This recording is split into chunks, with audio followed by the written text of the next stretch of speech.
back and get it. So we got that going now. So we'll see if Bertha gets on here in a few minutes, I hope. But in either case, we're going to have to get started to get done what we need to get done.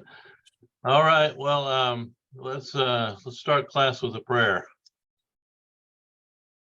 Our gracious and loving Father, mighty God, we thank you for the many blessings you give us, and Father, we are thankful for the opportunity to study, to understand the world we live in, but to also understand it with your insights and guidance in our lives.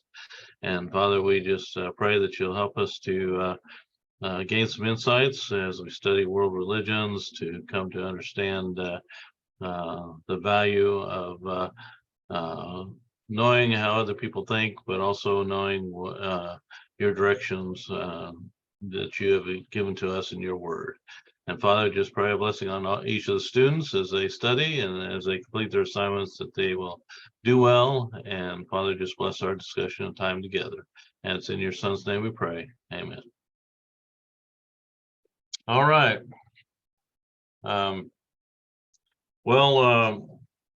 Let's just, we talked a little bit when we kind of had a preliminary meeting. Let's just it's been a while, so Christian, why don't you introduce yourself and tell us, a little bit about yourself and why you're in the class and so forth, or anything you want to say in just a couple minutes. Well, my name is Christian Alexander. I'm taking this class to fulfill an elective for a master's in biblical studies at Faulkner. I have 4 classes left after this semester, so I'm going to be going in the fall and then in the spring, and then I'll be completed with my master's. I'm also pursuing a master's in higher education from Capella University. I'm doing that as well. I've got 6 classes left there, so I'll be finished up within the next 4 or 5 quarters over there. I'm doing this to gain a knowledge of the other religions of the world, to be able to understand them and understand how Christianity works within those other areas. I want to gain a deeper knowledge of the world religions, and I want to be able to analyze and assess their foundations. Ultimately, this is going to be a course that will help me do better in my exegesis of the biblical text, because I will be able to understand how the religions use the Bible, the Quran, their religious text, in their own way. Okay, great. Well, appreciate that. All right, Cody. Yes, my name is Cody Davis, and I am the youth minister at Sylvan Springs Church of Christ in Birmingham, or just outside of Birmingham. I went to Faulkner back in 2015, graduated in 2019 in sports management. But I wanted to, being a youth minister now, I wanted to further my, Christian education and start this Master's of Biblical Studies. And when this class came up saying that this was available as an elective, it really got my wheels turning about wanting to really learn about more of the world religious aspect, because I'd only learned about certain stuff around, the Mid-South area. I'd never really branched out to learn about anything in the world. Now, I'd been to, St. Peter's Basilica before in Rome, but never really fully grasped the concept of what is really there. What do they do when they're there? So I thought this class would really help me broaden and expand my thought process on it. Okay, great, thanks. Well, hopefully we will study some stuff that will broaden our understanding of the world we live in, particularly the religious aspect, which the world is notoriously religious, despite what people will tell you today in secularism, but we will be discussing that kind of thing. My background is I have a PhD in intercultural studies, so my specialty area is studying cultures and religions and their thought processes and communication and worldviews. And so it lends itself very much to teaching on world religions, which I've done for quite a few years. And this format we're using in this class is different from what I've taught it before. Partly about the year you were at Faulkner, 2015, I went to Uganda for 4 years, and so you know, I didn't have you in class, but part of what I like to do is to use the format the best we can, given the time constraints we have. And so I've had to kind of revamp how I present things. So my timing on how long these things last may be off. We'll see. But I built into the schedule time that we can make up things if we need to, because I have no clue how fast I will go through it in the way it's configured for this course. So we'll just see what happens. I think Bertha, are you on there, Bertha? Yes, I was trying to use the old link. Okay. Well, see, you made it. We were just went back through introducing ourselves and stuff.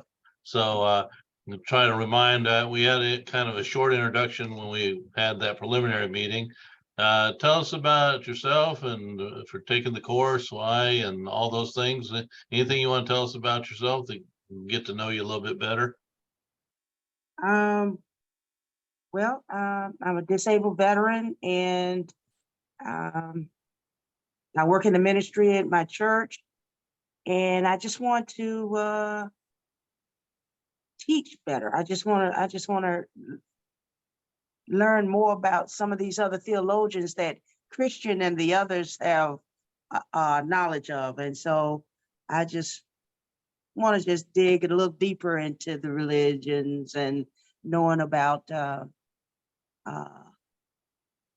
the point of views of others, actually. Sure. And just be able to expound a little bit better. Sure. Yeah, and I think one of the primary goals in teaching world religions as I teach it is for us to come to a better understanding of other people's beliefs and worldviews. And in doing that, it helps us to communicate what we believe better. As of course, I'm going to come at it from a Christian perspective. So you know, from my perspective is that how can I better share the gospel with people with differing views, and but always giving them proper respect for their own views.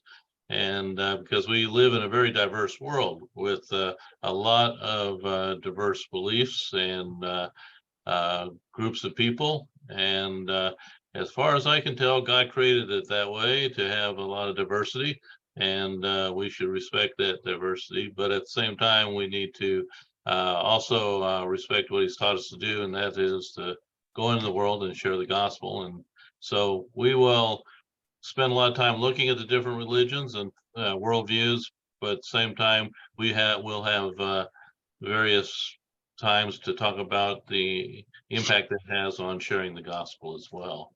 So that'll be the direction we'll be looking at it.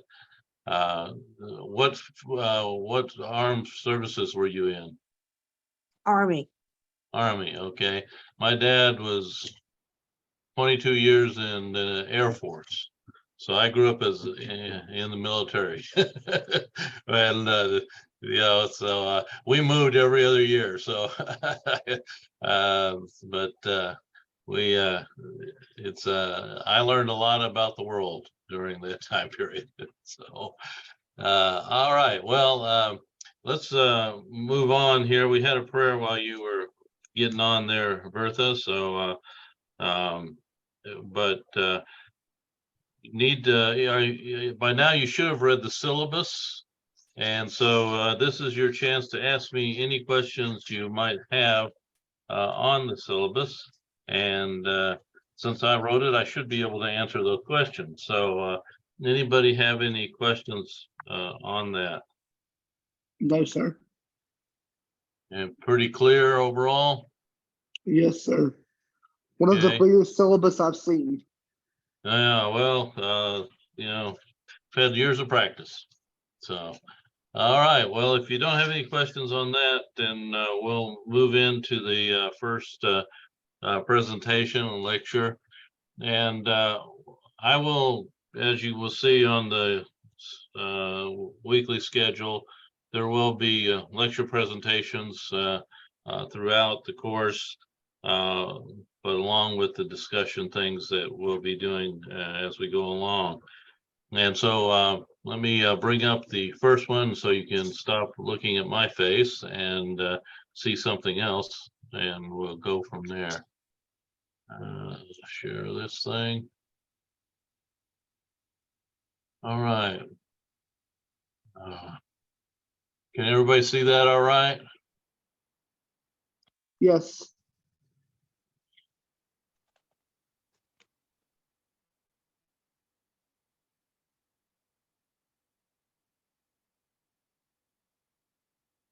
Okay, so that should brought up the PowerPoint World Religions, the introduction to the course there. And so if you see any problem with that, let me know. But otherwise, I'll let you be looking at those. Now, you will notice on Canvas, I give you a PDF form of that. And you'll probably notice some differences between this and the PDF form. That's because I'm always editing and changing things up a little bit. So what I'll try to do is after we do this one, I'll put the new PDF that has everything that's in this one. And most of it that's changed isn't much substance as far as appearing on an exam, but I will update it as we go along. All right, so if you can see this, you'll notice some symbols down at the bottom. You recognize all of those? Yes. Yeah. All right. What's the we got Judaism, then Christianity symbol. What's the next one? Anybody know? That green crescent with a star. No volunteers on that one. It's generally used for Islam, although Islam doesn't particularly claim it, but it's been associated with it, and the background of it's a little obscure. We think there's a Turkish Islamic background, but anyway, it's become kind of the symbol for Islam. What about the next one? Anybody know what that symbol's about? Mm-mm. I'm pretty sure it's something to do with Judaism, isn't it? This one right here? Yes. No. It's for Hinduism. Has to do with the Om, and used for practicing meditation. And so it's kind of a symbol for Hinduism. What about this one, the steering wheel here, or it looks like a steering wheel for a ship? That'd be Buddhism. What about this little guy over here? Anybody recognize what symbol that's for? He's called the happy man or happy person. I can't remember. What's that? I can't remember which one that one's for. That's humanism. Humanism. That's the symbol they use for humanism. So just realize that when we're talking about religions, there's all kinds of ways we can religion communicates, and we use religions use symbols, and there's a lot of symbolism in religions, but that's just to remind us that the world, you know, those who are from these backgrounds, these are meaningful symbols to them. All right, just some thoughts. Augustine says, for faith ought to go before understanding, that understanding may be the reward of faith.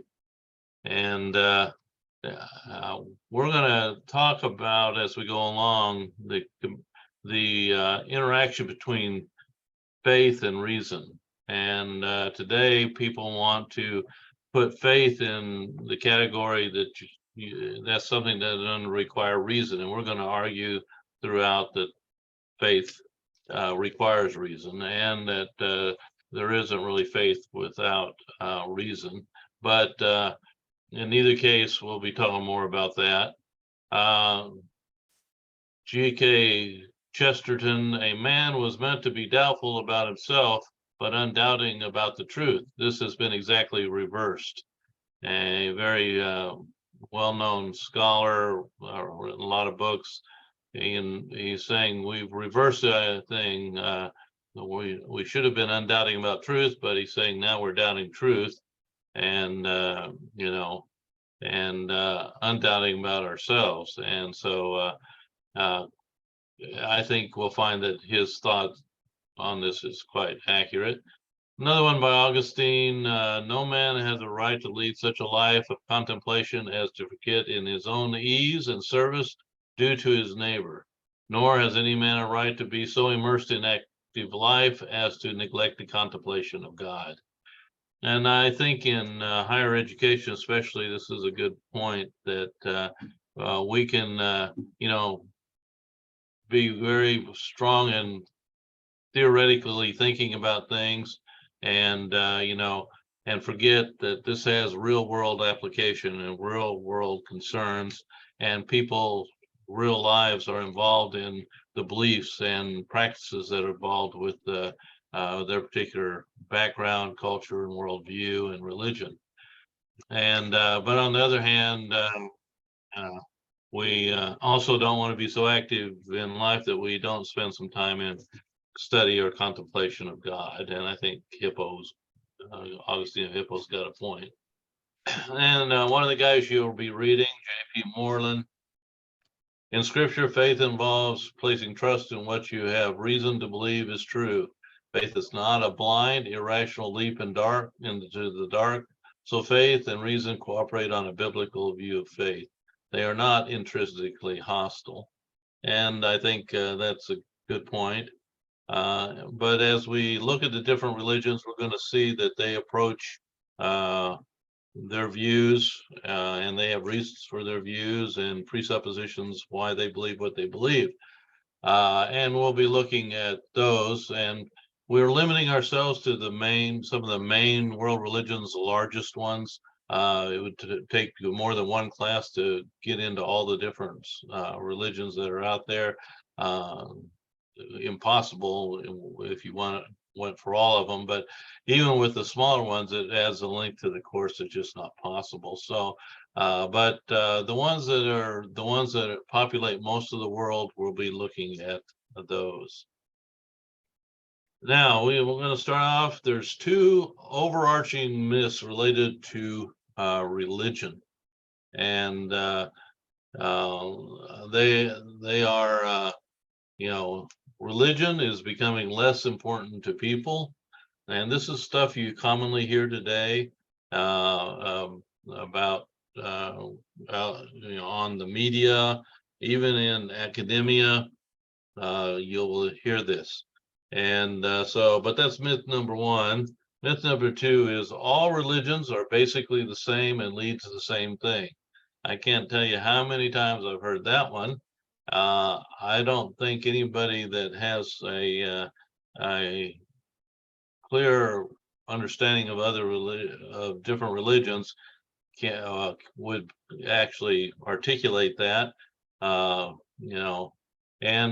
they don't lead to the same place, and they don't believe the same things.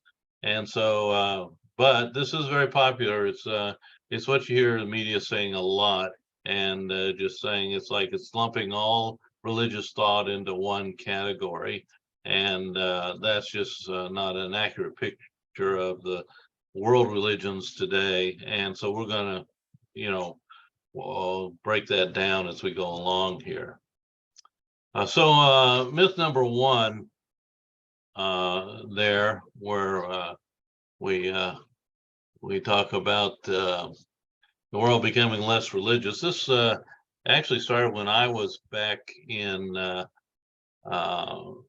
university in the University of California, and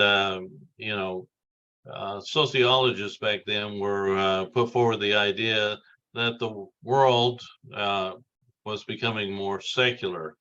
In other words, taking any kind of religious thinking out more and more. And they were saying, even at that time, that by the 1990s, the United States would be primarily secular. And they put forward the idea that science and education would bring about the decline of religious thought, and eventually people would reason themselves out of any kind of religious thinking. And so this was called the secularization hypothesis. Max Weber, who else? Peter Berger, sociologists were very articulate in this, and Peter Berger, who's still alive, would have to, recant this, and but it's turned out not to be that way at all. And Peter Berger would write later that he was wrong about this.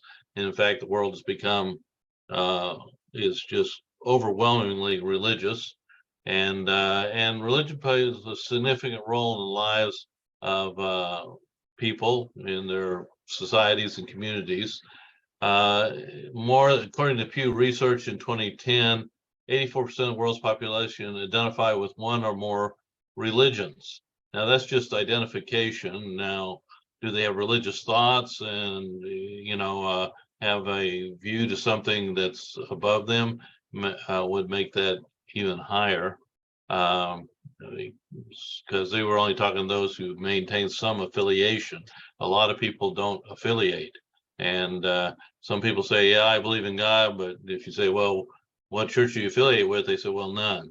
And so you have those. That's a whole new category these days, that in the research that a lot of people will just put none, no affiliation, but doesn't mean they don't have a belief system. Number two, that all religions are basically the same. Here's an example of a quote. All the religions of the world are feathers of the same bird, that is, God with different colors.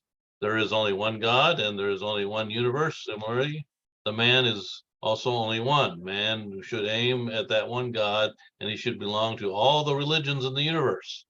Boy, that's a lot to be in. He should pick up the diamonds from all the religions and use them in his spiritual path. So that makes no distinction between religious views, and and just kind of lumps them together and say, well, you can pick and choose what diamonds you find in them, but they basically are the same. But what you'll find is, no, there's some religions don't believe in one God, and so you have a lot of issues with that. Another one, every religion belongs to every man, therefore in religious and spiritual matters, all the religions can be used. The human incarnation in every religion announces that he is the universal preacher. The message of Lord Krishna, that is Bhagavad Gita, is for the entire world. Message of Jesus is, that is, the Bible is for the entire world. The message of Muhammad is for the entire world. And so again, this idea, that all of these are one thing. And of course, the study, as we get into it, it will become very obvious that this is not the case at all. So dealing with this, here's a couple of little videos. Let me know, be sure that you can see these okay as I play them. Here's a question answer thing where The question is asked, aren't all religions essentially the same? And then you're reading a book by Stephen Prothero. All religions are not the same. The book itself is God is Not One.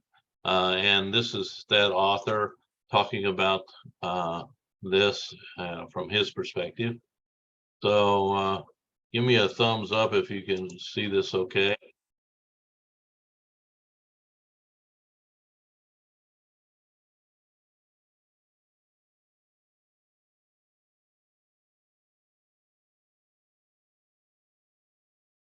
Oops. Uh-oh.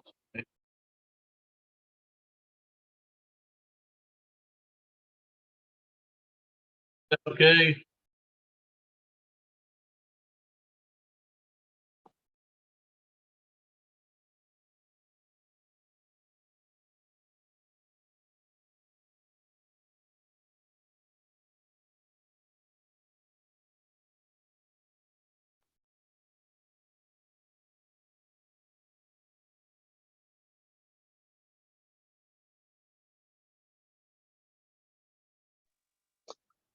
I can't see anything.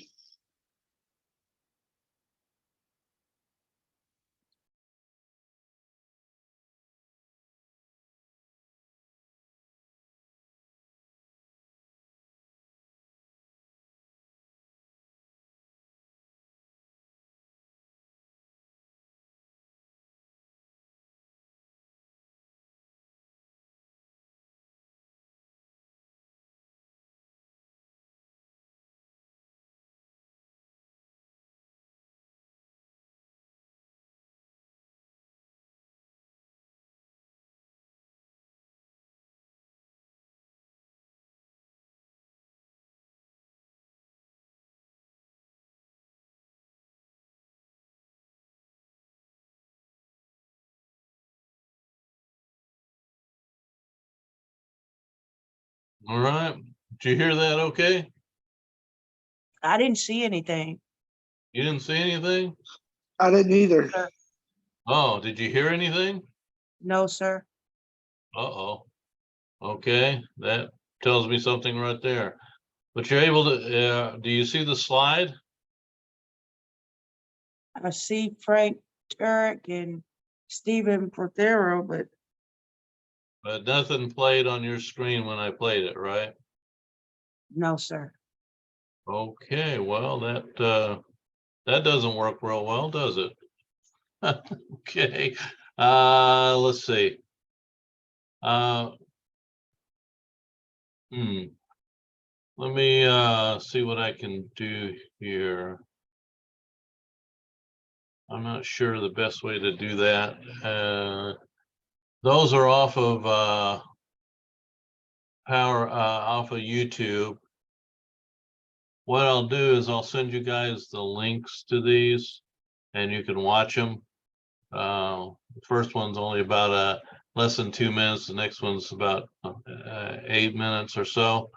But they're basically pointing out that, you know, religions are different and their belief systems are different. They're not the same, and they make that point rather strongly. Let me see if I can send you a share here.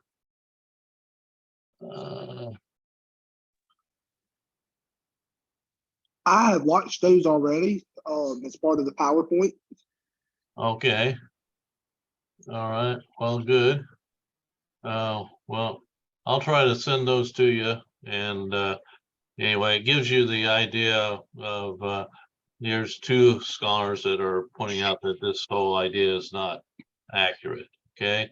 So, but then, so when we're thinking about the diversity of the world and the different religions in it, there's something called cultural intelligence, and this is talked about in academia, and it's the ability to understand and engage cultures other than one's own. In other words, a cross-cultural understanding. And really, when we're talking about religions, because some religions are highly localized into certain types of cultures. For example, most of Hinduism is located in India, and the vast majority of those who hold to that religion practice it as part of their culture in India. Same with Islam. It's primarily in the Middle East and Indonesia, but but it's highly mixed with their culture. Now, we'll talk later about the difference between how those are mixed with culture, where Christianity is somewhat different in that regard. But cultural intelligence is being aware of cross-cultural differences and reasons for those. And religion is usually the main component of people's worldviews, uh, which this gives meaning to their life. And so, you know, we have to understand that mixed with cultural things, and a lot of their culture is impacted by their spiritual beliefs and religions, that dictates how their culture, how they operate in their daily life and their culture. And so religion's quite an important part of cultural intelligence. And realize globalization, more and more, the world is shrinking in the sense of we can communicate more and more with people in different cultures. When my wife and I were working in East Africa in the 1980s into the 90s, there was no social media. There was no World Wide Web. It came into existence after we were done there. But now my kids, they're able to interact with kids they grew up with in the 1980s there, and that social media allows more interaction. So people have access to information globally more than ever before, and that's having an impact on the world. And it means that we're going to have more and more interactions globally with people from different perspectives, cultures, and religions. So cultural intelligence also means a better understanding the beliefs of the people. So we'll have more and more opportunities to come in contact with people with various belief systems. And so we need to keep in mind that part of cultural intelligence is, to learn about those things and be able to share as fellow humans in respectful ways with each other. Also, understand the cultural differences and their significance. People may talk about different things because it's their interest from their culture or their religion. For example, I have a good friend, and he's a Muslim, very devout Muslim, and his family. And every year when I'm in East Africa, we get invited over to their house, have a nice evening together. And there are things that are much more significant in their life. They have been on the Hajj and things like that, and those are important aspects in their lives. And we have to understand those different things. Now, they know my wife and I are Christians, and but yet they ask us to pray for their mother because she's got some real health issues, and we're glad to do that. But we are good friends. Of course, I'm always hoping, someday they'll become a Christian, but they're probably hoping someday I'll become a Muslim. So, but we have to understand cultural differences and religious differences and their significance. And of course, a lot of global conflicts out there, which are given religious labels. I would argue that some of these so-called religious labels for these wars are, some of them are quite religious. On the other hand, some of them that are labeled religious more are not for particularly religious reasons, but but yet they get labeled that way. But that requires us to understand those religions better. All right, so so now we're going to talk a bit about what is religion. Now, we talk about religion all the time as if we know what religion is, and we probably do know what religion is, sort of. And so one of the things we have to do is kind of come to a definition for religion, because it's not easily definable, and you'll find all kinds of different definitions of religion. And we're going to settle on one for this course that we'll use for this course, but it's important because however you define religion has implication for, you know, first of all, what is considered a religion and what is not considered a religion. And so we are going to talk a bit about what religion is. And so one of the things, first of all, is religion is a universally recognized phenomena. Historically, humanity is overwhelmingly religious. And we just need to keep that in mind. The secular hypothesis hasn't turned out to be true at all. There's still a very religious world. People generally look beyond themselves.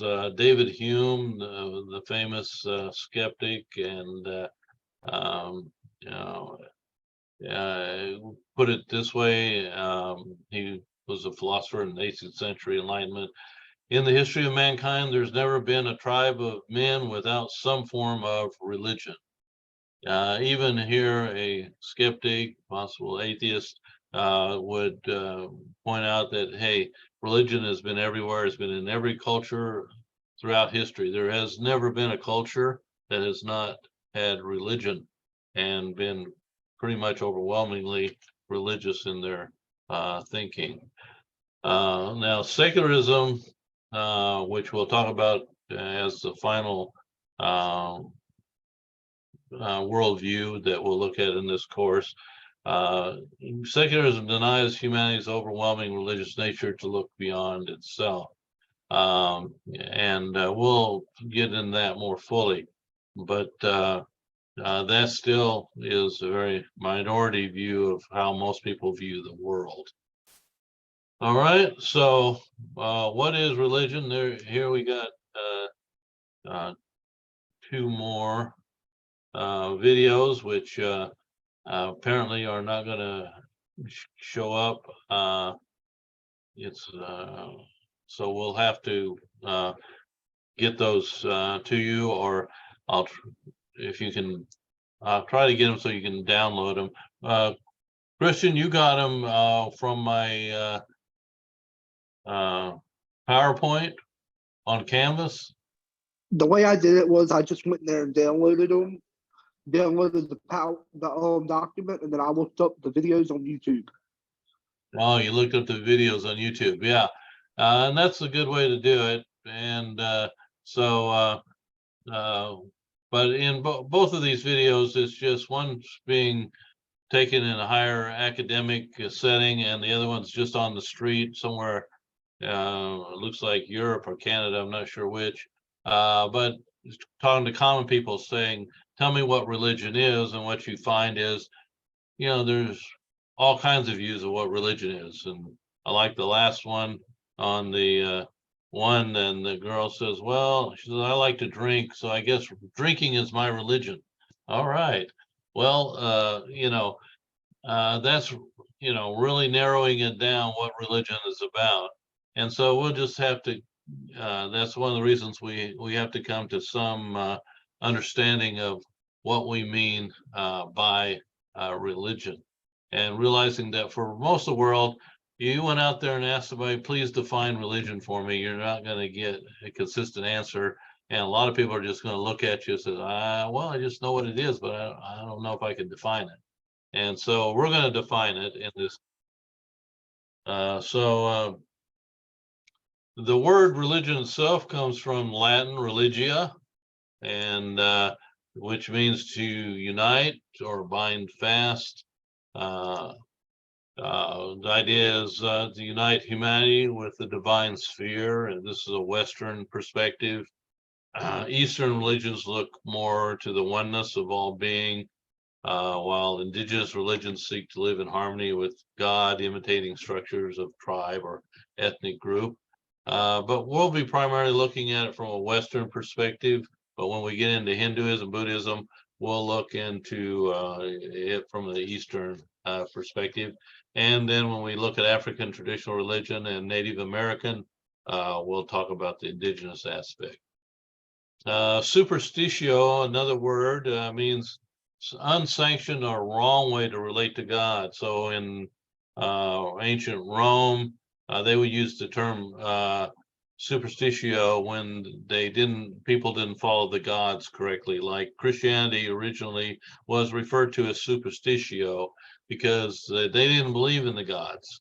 And so that was a wrong way to relate to the gods. And so that's another term that has been used. And so the Western term is providing kind of the word religion itself is a conceptual construct to describe a highly practiced cultural phenomena. And so we have to realize that it's like the word culture. It's a conceptual construct to describe something that's very common, but not always easily definable. But we'll be defining both of these as we go along.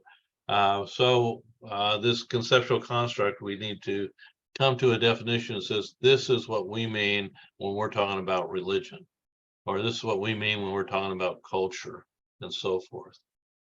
All right, so if you get in the New Testament and look for the term religion, depending on your version, you'll find some terms. The Greek words thraskia or thraskos are Greek terms that have been translated religious or religion.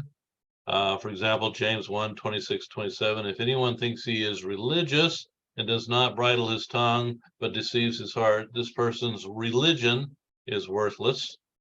27, religion that is pure and undefiled before God the Father is this, to visit orphans and widows in their affliction, to keep oneself unstained from the world. And so these are Greek words that have been translated religious or religion. Colossians 2:18, let no one disqualify you, insisting on asceticism and worship of angels. So in this case, the term is used to translate worship. And in this case, wrong type of worship of angels, going on in detail about visions, puffed up without reason by his sensuous mind. And so there's not a whole lot in the New Testament to help us to define the term we use in English, religion, although this one obviously is saying there are aspects that the Bible talks about, practices that indicate, one's commitment to some belief or something like that.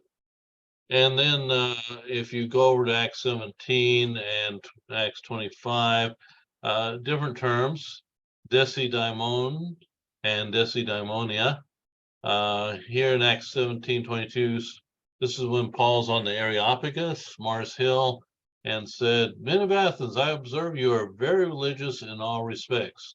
If you remember the context of this, Paul's getting to speak to the philosophers on Mars Hill, Areopagus there, and he notes that when he was walking into town, he saw the statues of gods and goddesses, and there was one to the unknown God. And he says, I notice you're very religious, because they're worshiping all these gods and goddesses, and they had one, in case they missed one, to the unknown God. And so he basically says, I'm going to tell you about that unknown God. But he gives them credit for their beliefs. And in Acts 25:19, this records the event when Paul is being mobbed and has to be rescued by the Romans and keep him from being grabbed by the Jews. And their description of what was going on that caused the riot but they simply at some point of disagreement with him about their own religion and about a dead man, Jesus, whom Paul asserts to be alive. And so there's another use of the term religion in the Bible, describing people saying, using this term, desidaimon, to, as they saying this, they had a disagreement on their belief system or their religion. And other words related to it, dido, to fear, daimon, oftentimes translated demon, or it can be a minor deity as well. But the truth of the matter is, these are terms that we see in the New Testament, but they don't really help us have a completely conceptual construct of what we mean by religion. Ninian Smart, he founded the first religious studies department in Britain, and he proposed, instead of a theoretical definition for religion, something should be called religion when it conforms to central general characteristics found in similar phenomena within religions.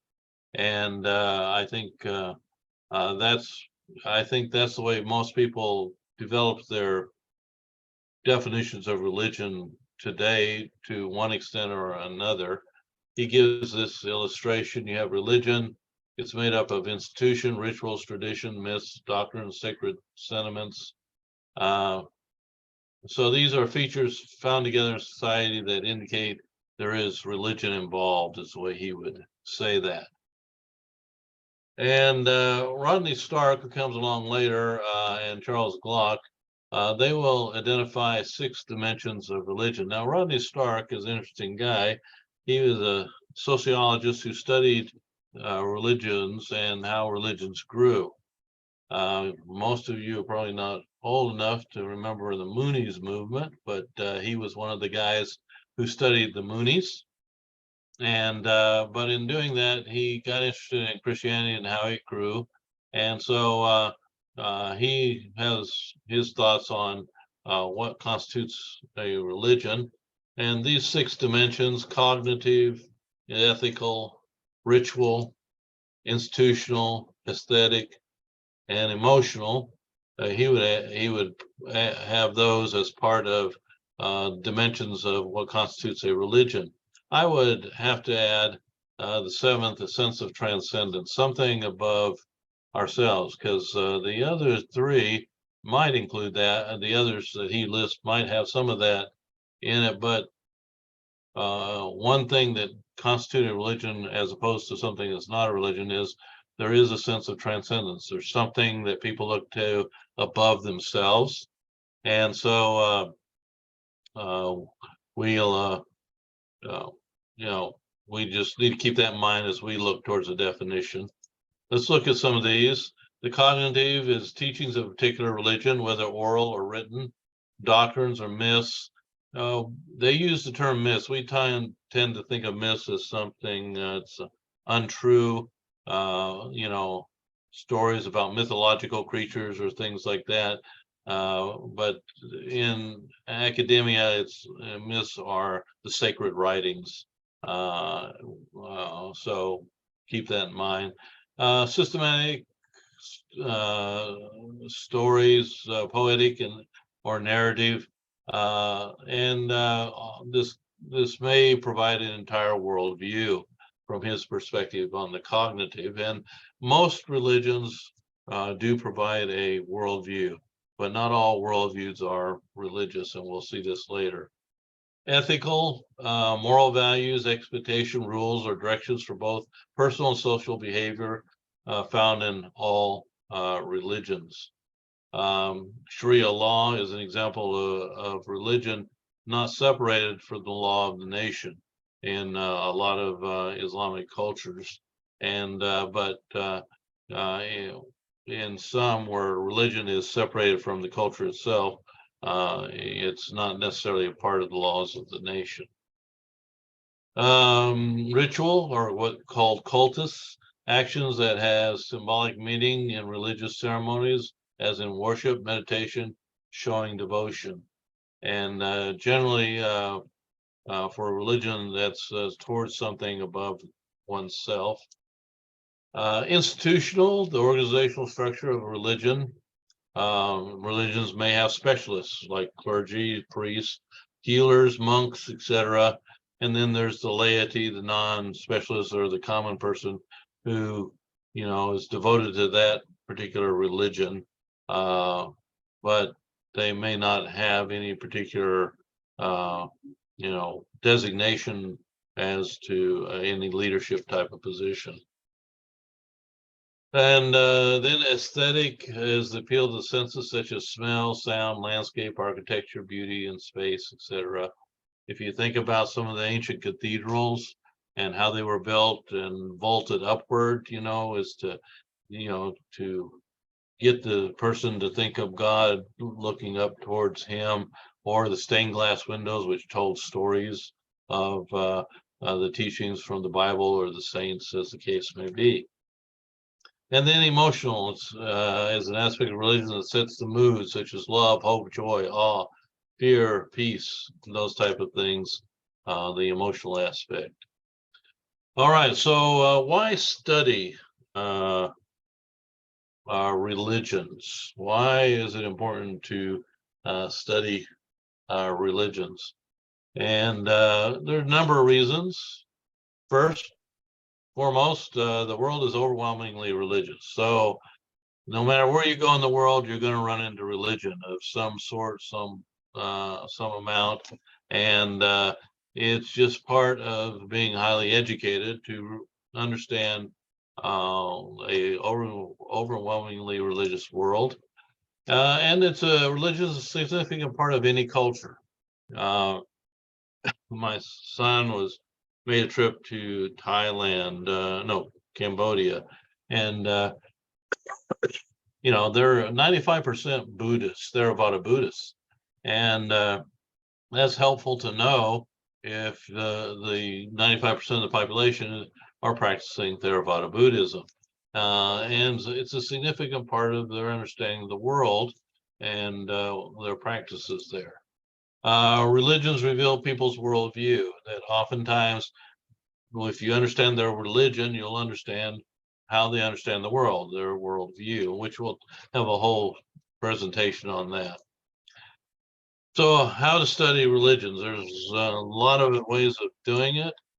Theologically, studying a religion's perception of the spiritual nature of reality. We will do that in this. So we will use the theological approach for the most part, but we're not going to neglect some of the other ways, historically, understanding religions, culturally, understanding religions as well. Phenomenology, the study of religion through observable phenomenal, rituals, practices, and teachings.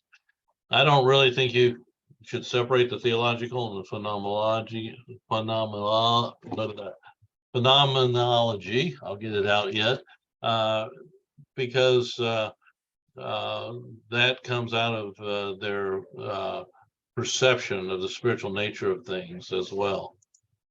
And then academic discipline lenses. There are different academic lenses one can use for that. And so if you think about if you're studying sociology or you're studying psychology or history, you're going to attach those lenses, so historically, what has religion been involved in, whatever you're studying, or if you're studying psychology, what's the significance of religion to psychology and so forth. So you have all those. But when we talk about religion from a theological studies, this relates to study of religion primarily to those committed to that religion. And I like Erickson's definition of theology, which I think ties closely to religious studies. Theology is the discipline which strives to give a coherent statement of the doctrines of the Christian faith, based primarily on scriptures, placed in the context of culture in general, worded in contemporary idioms, and related to issues of life. And so really, when we study these various religions, they are putting forth their own particular theology. So for Christians, this is what we are defining theology, but other religions, they have their scriptures, and it's placed in the cultural context. And it may or may not be worded in contemporary idiom all the time, but generally so. But it's almost always related to issues of life. And so all that carries over into other religions as well. You got religious studies. This is the academic study of religion that aims to understand all religious traditions objectively in a religiously neutral way. And my biggest issue oftentimes is that everybody comes to study religion with some preconceptions or presuppositions. None of us are completely objective for various reasons. And we just have to understand that we can try to be objective, but realize that we have our own presuppositions about things and, understand things in certain ways, which another religion, somebody from another religious background will have a completely different view of things. But religious studies in general is trying to understand religions and try to be as objective as you can when you're studying them. And we attempt to do that, but we want to I'll put straightforward right here, like I mentioned earlier, that, since I am a Christian, I have some presuppositions, and they do inform the way I think about things, just like anybody from a different religion would have certain presuppositions as well. We just need to be aware we have them as we're studying other religions. Academic fields that study religion, these are the ones, some of them I mentioned. Theology, cultural anthropology, they study cultures, but religion's such a part of it. You have this phenomenon of religion that's going on in every culture, and you really can't understand the culture without understanding people's belief systems and so forth. We mentioned sociology, psychology, history. Women's studies is another one, biology, political science. Because religion permeates everything, it's an important part of good academic studies to have some understanding of religion.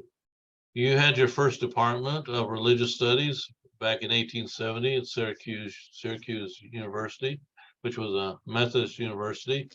If you went to more of a public university in 1927, State University of Iowa, not one you would expect to be one of the first of public universities, but it just shows that early on there's the recognition that religion is an important area of study because it informs all aspects of culture, people's way of living and belief systems, and it just can't be ignored. And so that's one of the reasons for studying religion. Religious pluralism, we need to talk about that. This is a condition, attitude, or policy regarding the recognition of a diversity of religious belief systems coexisting in society. Now, I mentioned Peter Berger earlier, the sociologist who early on in the 60s and 70s, he would write that the world was becoming more secular. The United States would be secular by the 1990s, which later in the 1990s, he would have to write and say, well, I was wrong. He would basically, if you look him up on the internet, and he's still alive, and he'll talk about religious pluralism, saying the world we live in is pluralistic, religiously pluralistic, and that would include non-religious views as well. But religious pluralism just means we're mixed in the world with multiple religions. Did somebody have a question? Heard something, but please feel free to ask questions as I go along in this. So pluralistic ethos, this was one of my teachers in my PhD, Harold Netlin, put this, says there's pluralistic ethos. It's a set of assumptions and values that celebrates diversity of religious experience and expression as something good and healthy. It's deeply suspicious of attempts to privilege one tradition or teaching as normative for all. and while skeptical, claims that any particular religious tradition has special access to truth for them. And this leads back to all religions basically lead to God idea. But this is a very common perception today, is that you have all these religions. Well, one shouldn't attempt to privilege one over the other. The trouble is these religions don't agree with each other, and is you can't lump them together and say, well, they're all teaching the same thing. They're not, and people will have to make decisions about whether they believe it or not, or just ignore it, whatever it may be. But to think that that these they're the same is not accurate. Well, so various views of religion. One is unimportant, or just your own personal belief, private religion. This is where a lot of things are happening in the U.S., where it's pushing people to say, well, you just have your religion, but it's a private matter. It shouldn't be involved in the public sphere of life. And so we're getting more pressure in that direction over the years, and we will talk about that some later on. A negative view, religion is violent, irrational, intolerant, allied to racism and tribalism and bigotry, invested in ignorance, contemptuous of women, and corrosive toward children. This, if you may recognize Christopher Hitchens' name in his book, God, he's an atheist that wrote his perspective, and this was in his book, God is Not Great, How Religion Poisons Everything. Now, if you want to know his position about religion, I think you got it. But there are people, that's how they view religion. Generally, they tend to be atheists, and so they don't see much good in religion. Positive side, like we read in James, if anyone thinks he is religious and does not bridle his tongue but deceives his heart, this person's religion is worthless. Religion that is pure and undefiled before God his Father is this: to visit orphans and widows in their afflictions and keep oneself unstained from the world. So in this present, in the biblical sense, is that the idea of belief systems should be positive towards the world we live in and making the world a better place. And so, of course, that's the way we'll look at religion. And then there's the syncretistic. You build your own by mixing various beliefs, like finding the diamond in each of the religion, whatever that diamond might be that we talked about earlier. So, so we also need to think about the function and direction of religion, and it functions to guide humans towards a purpose in life in connection with a superior power. Now we're going to start moving into more of the area where we're going to build a definition or come up, or let's put it this way, we're going to borrow somebody's definition, which I think is the better definition. But we got to think about its purpose in life in connection with a superior power. It functions as a system of or variety of religious worship that has established or accepted religious rites or usages of worship. And then it has some object of faith, whatever that might be, and that will vary from religion to religion. If you compare Christianity's object of faith compared to Buddhism, that's quite a different thing. And so we'll look at that. It provides a worldview perspective. And we have to realize that religions are providing a understanding the world, a specific understanding of the world. And we'll get into that more as well. Some elements of religion to keep in mind. First, provides the core values by which life is given meaning and goals. And so, if you're a Theravada Buddhist practicing that, there are certain core values in Buddhism and Theravada Buddhism, or if it's Mahayana Buddhism, it would vary some. but it gives life meaning and gives people goals to move towards. Directs ones toward a transcendent awareness or experience. And this is going to be an aspect of the definition where it really makes a difference on how you define religion. If you leave the transcendent aspect out of a definition, then pretty much any type of belief is going to be a religion. But we'll get into that more.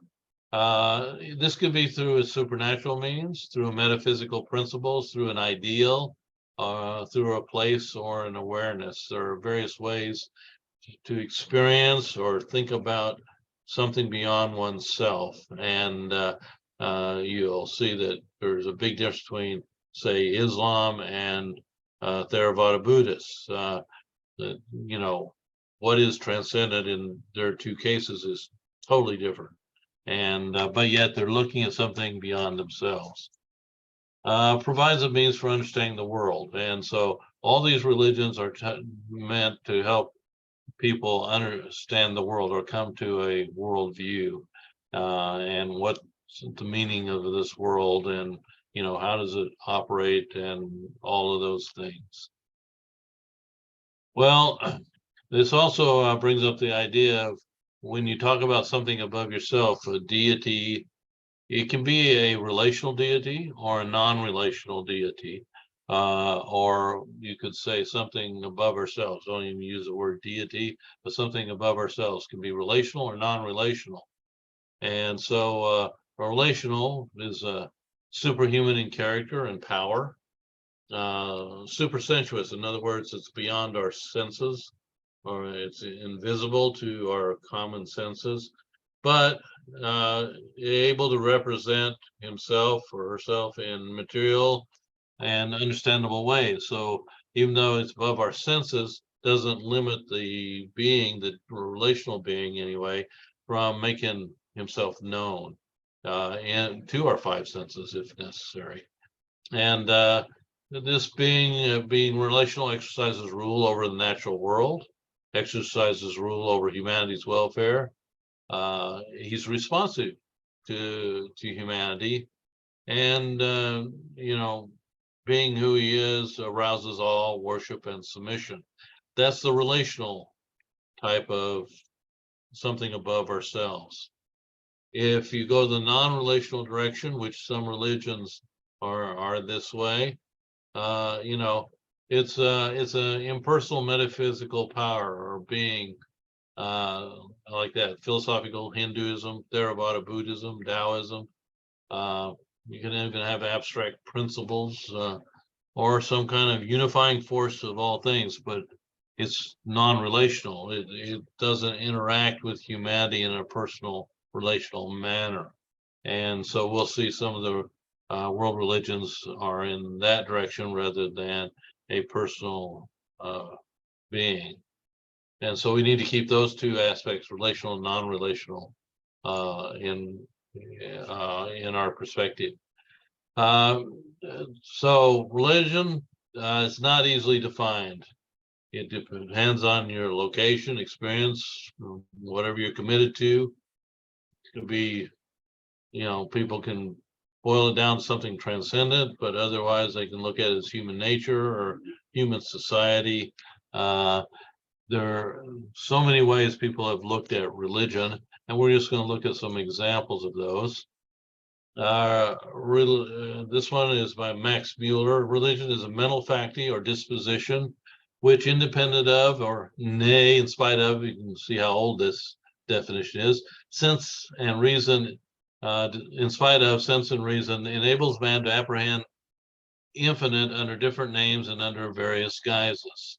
So he says it's a mental faculty or disposition, independent of reason. So notice here, reason isn't involved in his definition of this apprehending something infinite, and he separates it from reason. Now this is important because we're going to see some aspects of why religion, how today in modern society, religion is being defined in a certain perspective, and we'll get into that a little bit further in this presentation. Here's one. Religion is the recognition of all duties as divine command. Immanuel Kant, a philosopher, and then the essence of religion is a feeling of absolute dependence. So notice again here, one is just the recognition of all duties, or the other one is feeling of absolute dependence. So again, reason's not a part of his thinking. And then if you just took Erdman's handbook on world religions, it would just say belief in a spiritual being, spiritual beings. And I think that is a definition of a religion, but we're gonna build on that one and pick out a better one for that. Then William James, religion consists of beliefs that there is an unseen order and that our supreme good lies in harmoniously adjusting ourselves thereto. He'll also say religion is the feeling, acts, and experience of individual men in their solitude, so far as they apprehend themselves to stand in relation to whatever they may consider the divine. And so notice again, feelings involved here more than reason and things like that. Here's a definition, Karl Marx. He says religion is the opiate of the people. All right, so if you're, follow Marx, he's going to say you smoke your religion or you take drugs. It's a drug and it dopes you up, and that's what his negative view of religion. Thomas Edison's same thing. He just said religion, all bunk. Or Sigmund Freud, an illusion deriving its strength from the fact that it falls in with our instinctual desires. We're going to talk about him some more, but he basically says religion is an illusion, and he'll basically say the idea of God is that because of we're dysfunctional or have other issues that require us to look at something beyond ourselves. Paul Tillich, a famous theologian, he defined religion as that which is the ultimate concern. And of course, the problem with that is that anything can be an ultimate concern: patriotism, nationalism, family, money. It's not a very helpful definition, really, and really doesn't describe religions as they are practiced per se. This guy, I think, has a fairly good one. It's in his book, Religion, versed here. Religion is a pattern of beliefs and practices that express and enact what a community regard as sacred and or ultimate about life.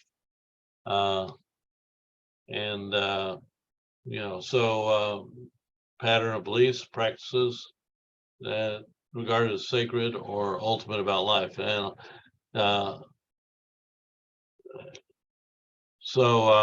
there are systems that do not view themselves as religions. They don't normally speak of the sacred, like he's talking about here in his religion, or the ultimate. This would be true of political ideologies. But just the terms ultimate and sacred does not necessarily means it's something that's transcendent, something above ourselves. And so I think this definition is somewhat limited. Our course definition we'll take from this fellow, which you're reading his book and writing summary on it. Winfried Cordovan, and he, in his first edition, he wrote, "A religion is a system of beliefs and practices that provides values to give life meaning and coherence by directing the person toward the transcendence." And I do prefer this definition. He will amend this in his second edition. He'll later he'll add the word cultus to it. Provide value to giving life meaning, but I think he took out provides values, which I think I would maintain those in my definition of it. So for our definition, religion is a system of beliefs and practices that by means of its cultus directs a person towards transcendence and thus provides meaning and coherence to a person's life. That's his second edition definition. And that's the one we'll adopt for this course. So when we think about the definition, note cultus has to do with rites and rituals or usages of worship. Transcendence, this limits the definition to a focus on something beyond just something ultimate or sacred. It has to be something that is above humanity and beyond humanity. He says that it brings coherence to a person's life. Some people would use the term community of followers. It's not only the person's life, but also that community of people that are also following that religion.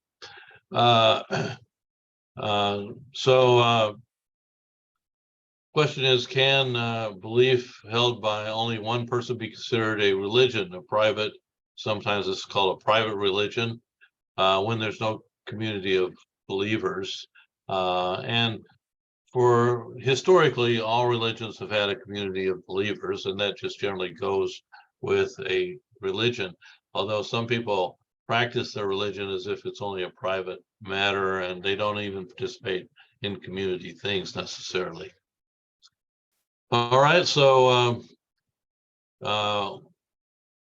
which of these is a religion depends on your definition. So when we think about different things,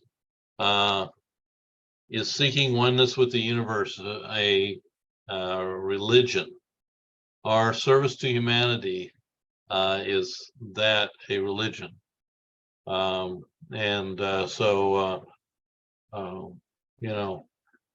Worship of spiritual beings or beings, communism, fixated on Elvis, secularism.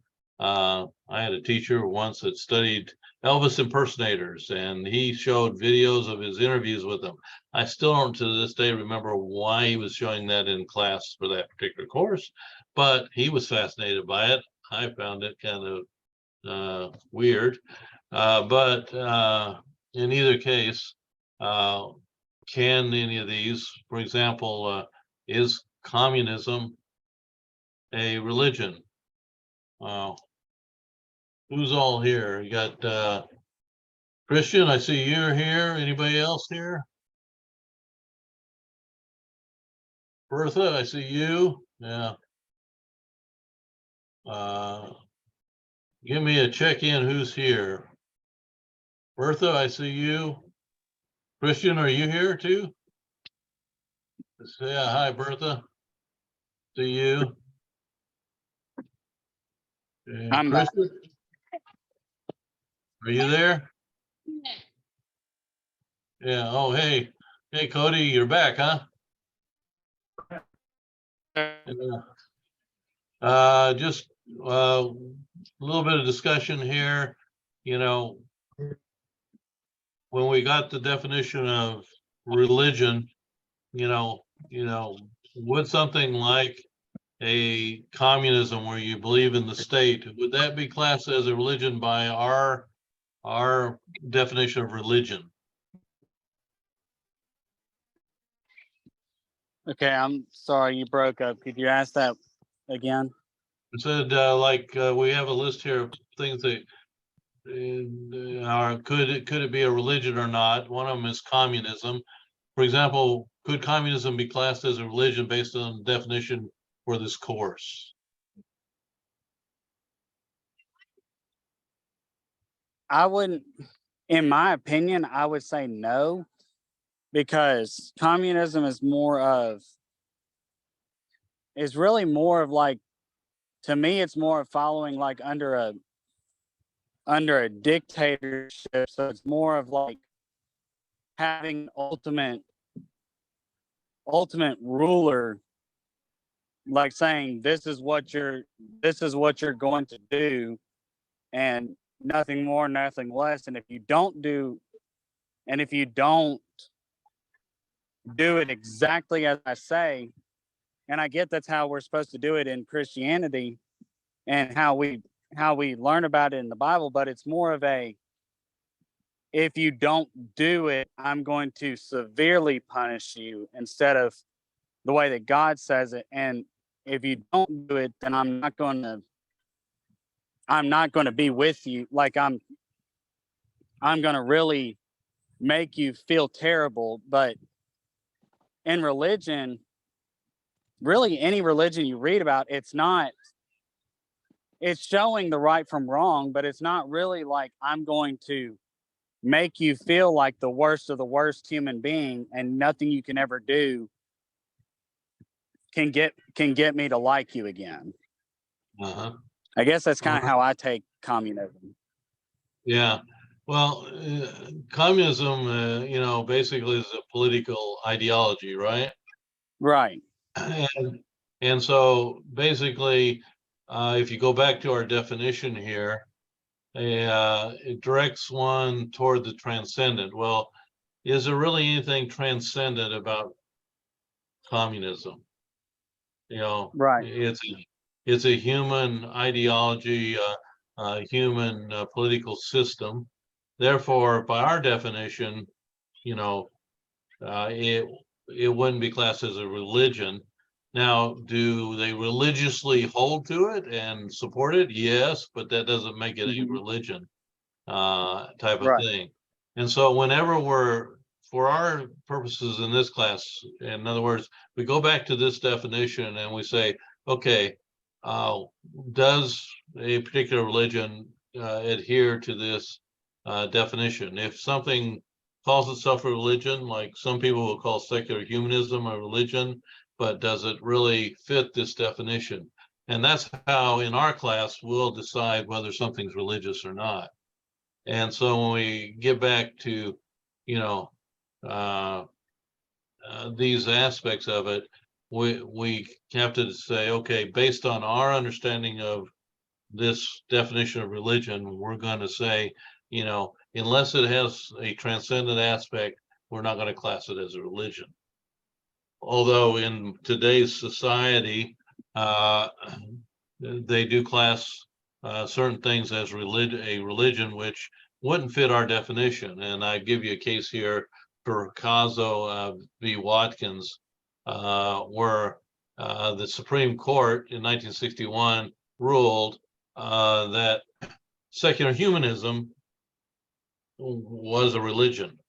And so they said among religions in the country which do not teach what would be generally be considered a belief in the existence of God are Buddhism, Taoism, ethical culture, and secular humanism, and some others. And so the Supreme Court, in their case, said for legal purposes, secular humanism will be considered a religion, just like Buddhism and Taoism. But part of the problem with that is that both Buddhism and Taoism actually have transcendent aspects, whereas secular humanism does not. So there are some issues, but they weren't theologians. They were lawyers. So what do you get? Well, that's what you get. But in either case, the definition we're landing on is important for the course. You'll want to know that, but it also helps us to judge whether we would consider something to be a religion or not. So that's the importance of that. Does that make sense? Yes, sir. Yes, sir. All right. Well, next question is there a difference between being religious and being spiritual? What do you think?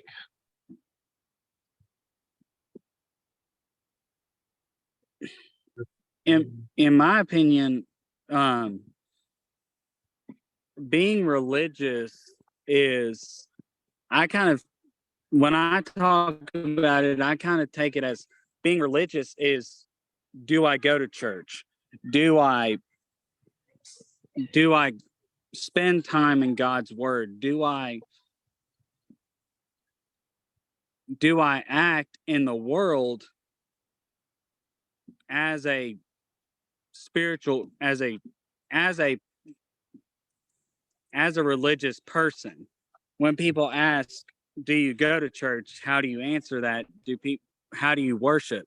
But spiritual is really kind of combining the two together, because there's spiritual, as I just talked about in my Bible class just now, what we do on this earth is temporary. When our lives end, our body stays here. Our spirit goes to be with God. If we do what the Bible says do. So we think of that more of a spiritual aspect of how am I living my life to work towards that spiritual reward. All right. Yeah, and I think you're right on you talk about religion. When we talk about religion, we're talking about spirituality that's shown through ritual. In other words, going to church, participating in the aspects of what it means to, worship God and to study his word and, so you have the cultists, as it's called, or rituals. When I go to church, we sing, we pray, we take the Lord's Supper and all those things. And those are all aspects, and those are part of the practices and rituals of the church. When today, it's people will talk about, I'm not religious, but I'm spiritual. Generally, what they are saying, they have beliefs and practices, but without the ritual or without the cultists. In other words, without the participation in church per se. So I just realized today that when people they may say, well, I'm not religious, but I'm spiritual. They're basically saying they have a belief system and practices, but they're not affiliated with church and practice things related to a church service or of such. So, but you find today a lot of people will say, I'm not religious, but I am spiritual, and that's at least a good starting point with people. All right, good thoughts. So when we're talking about religion, there are 6 factors in identifying religions. And usually focuses on people's relationship to the unseen realms of God, spirits, ancestors, demons, so forth. And so when you are deciding whether something's a religion or not, they have to have some focus beyond themselves to the unseen realm. There's a system of myths, prophecy, rituals, in other words, writings, that give insights into the spiritual realm, and so that you can have a relationship with or some understanding of the spiritual realm or spiritual being. And then there's organized rituals, place of worship, holy people, the writings in their history, that kind of stuff. And then there's it's a view to something beyond our current physical existence on which it focuses.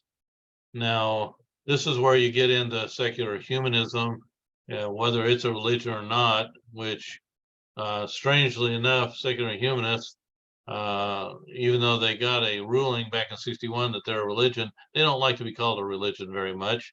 But theologians want to call them a religion, and we'll get into that more. But that doesn't have a something beyond the current physical existence in mind. There's a code of conduct, a moral order, as you were talking about, Cody. And then sometimes there's been a large group of believers involved with that. So in your reading Cordovan, you'll note he points out there are 3 approaches to religion.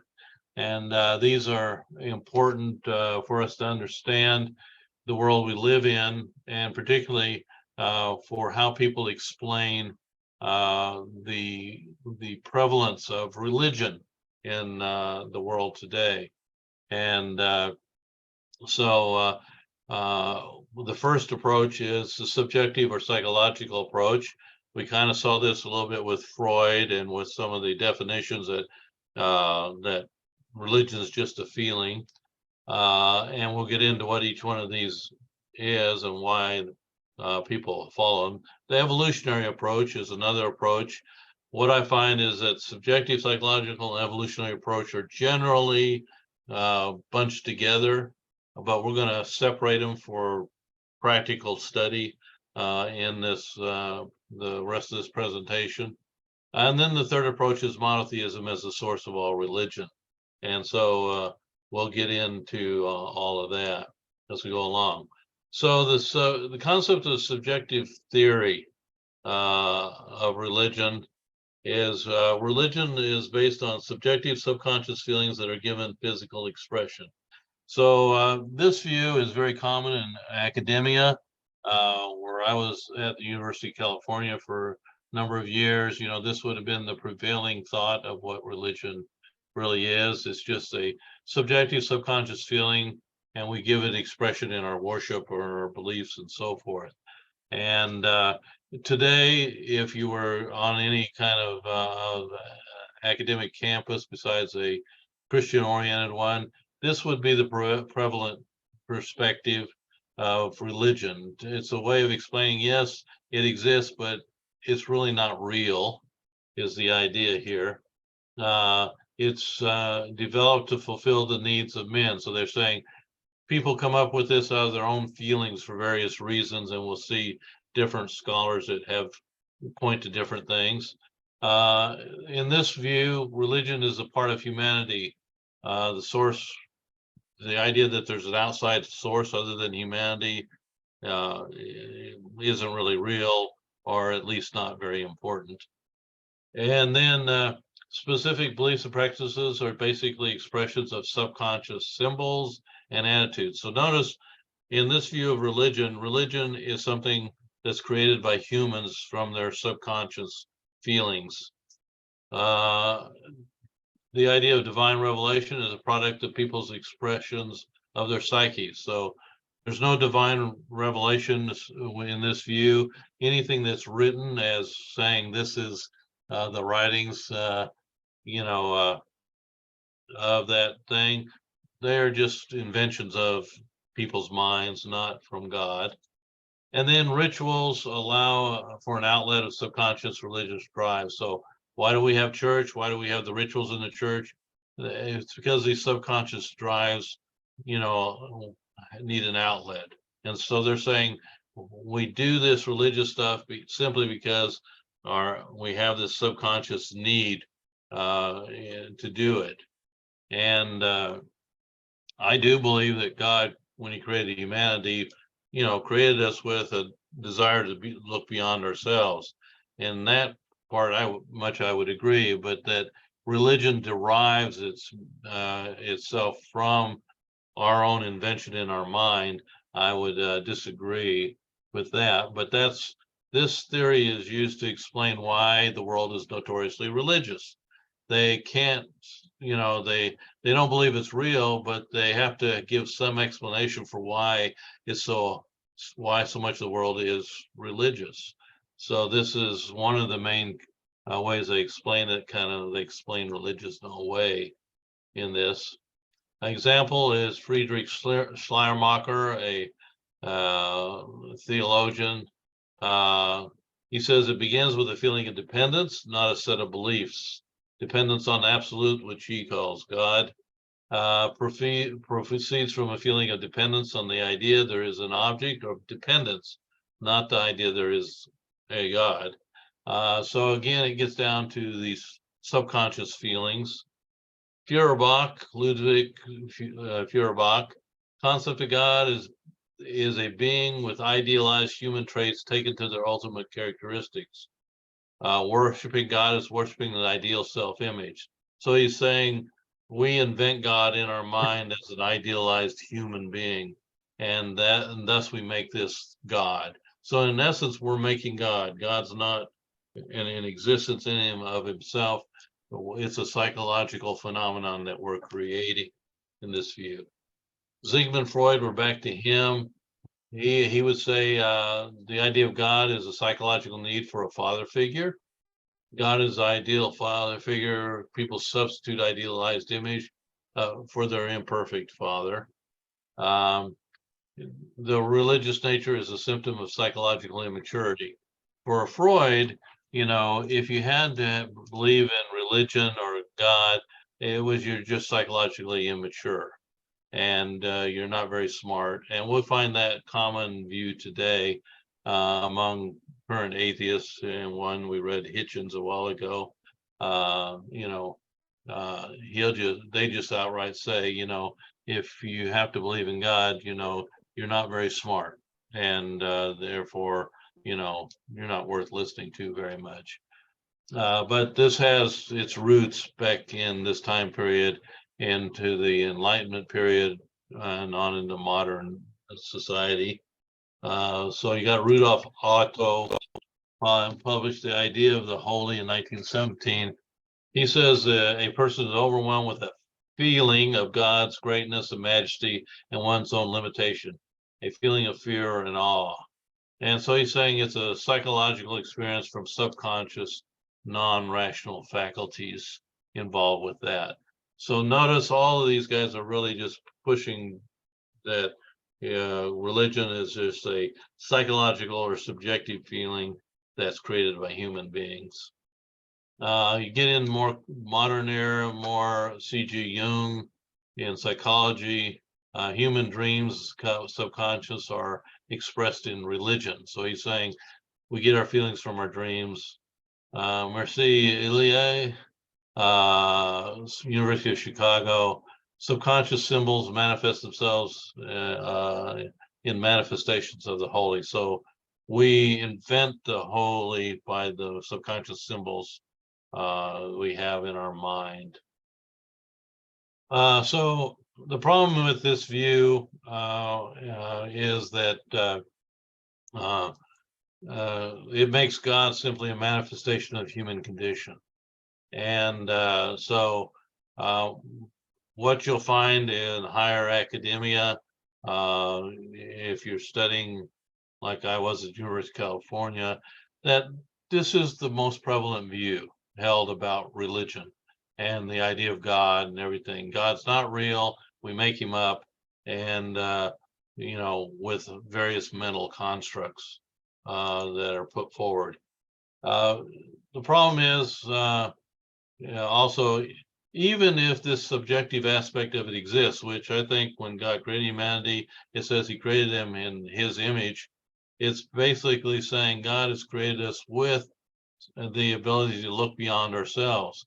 And so to have what we call it subconscious or whatever, a seeking for something above ourselves is probably built into us as people created the image of God. It makes good sense, and it's not unbiblical to think of it in those terms. So even if subjective exists, it doesn't rule out that God is a reality apart from humanity. And so just because we have that subjective aspect doesn't mean that God doesn't exist in and of himself, which from their perspective, they say we just make him up. Bible speaks of people created in the image of God, but God is self-existing, separate from humanity. And I do think that God could have given us a feeling of dependence, or a sense of dependence, our feelings of other, or the idea of a holy. I think that could have very much been built into us as people created in the image of God. But this view is taking it that we create God, and I would say God already is self-existent, and he's given us this sense to help us move towards him rather than away from him. And this, although the subjective approach starts with self-experience, not revelation, and so it leaves out the whole possibility that God can communicate. So, it just starts with our self-experience, and states we make up God, where the Bible gives us revelation, says God communicates to us and reveals that who he is, on top of whatever feelings we might have, because our feelings can't tell us what all we need to know about God. And then the question, of course, is, did a sense of God begin with humans or with God?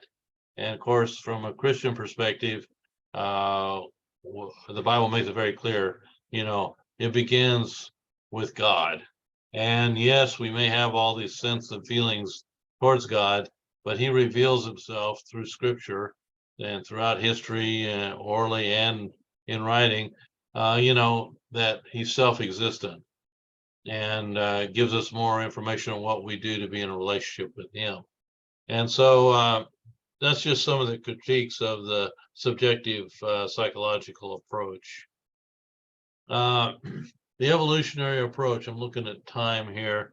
We're going to take a break at 11. So I don't know, I probably won't quite get finished with it, but we can finish it up afterwards. But when we talk about the other approach, the evolutionary approach, this will incorporate some of the subjective and psychological, but there are aspects of it that are that we can distinguish, and so I think it's useful to separate them. This approach assumes an evolutionary view of life and culture. Of course, Darwin, there you can see with his book, The Origin of the Species, in 1859, put forward the idea of evolutionary theory. And before Darwin, though, in the 1700s, there was already this idea of the world moving from primitive to more complex. And that's the way they looked, Westerners, like in Britain, would look at primitive cultures and say, well, they're primitive and we're advanced, and they judged everything that way. Well, we don't do cultural anthropology that way these days, but that was the way they viewed it. So the idea of this evolution was already in people's thinking about cultures and civilizations evolving from primitive to advanced. He just put it into biological terms, and so put it in a scientific setting.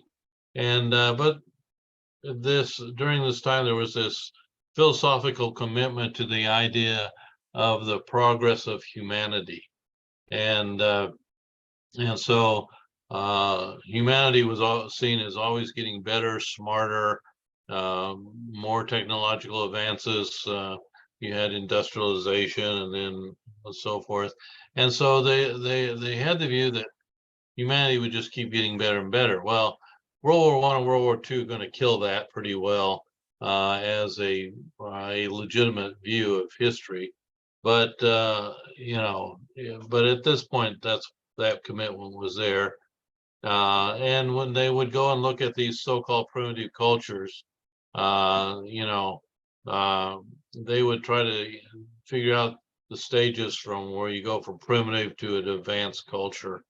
So cultural anthropology did this early on, and they would go out, and anthropologists go out and study these quote primitive cultures, and because they thought they represented the earliest forms of religion. There's your evolutionary, the base religion, were some of the more primitive cultures. And then as people got smarter and understood more, they would change their view of the spiritual realm.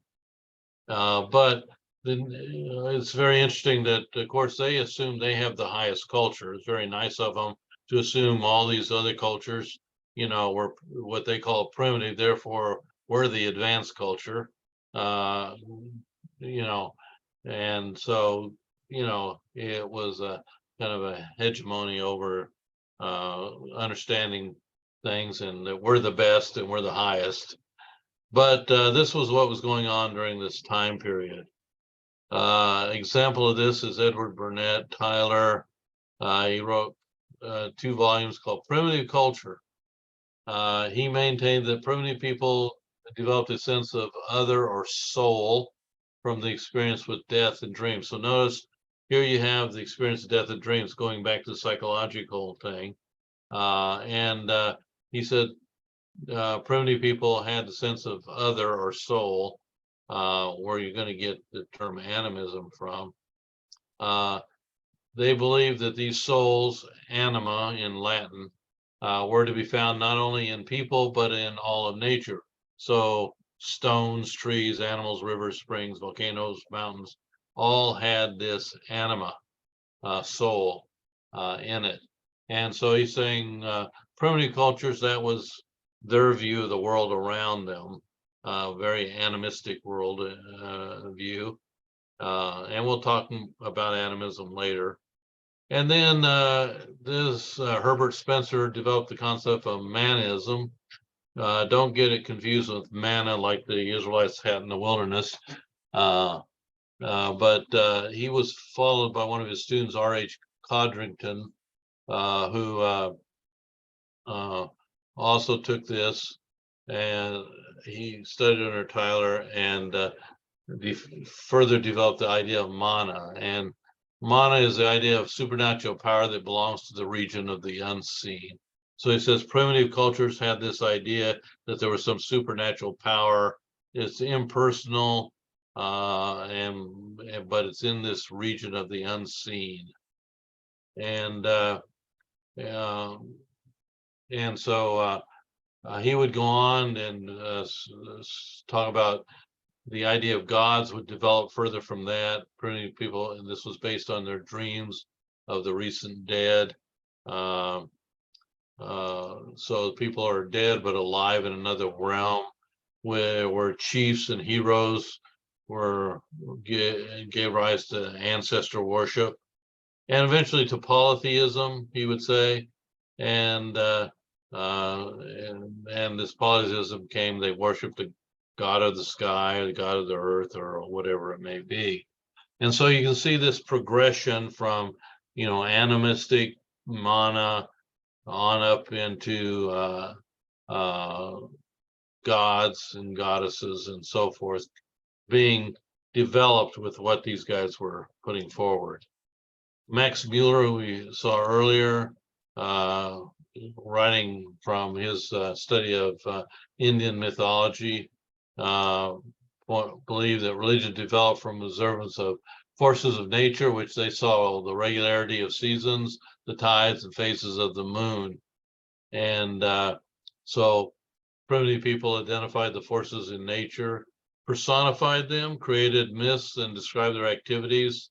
Our best view for that is we're more familiar with Greek mythology. You know, the gods and goddesses, they're like old time soap operas. I mean, they fight, they get upset with each other, they manipulate humans, you know, but they're over the sky or over some concept of love or whatever it may be.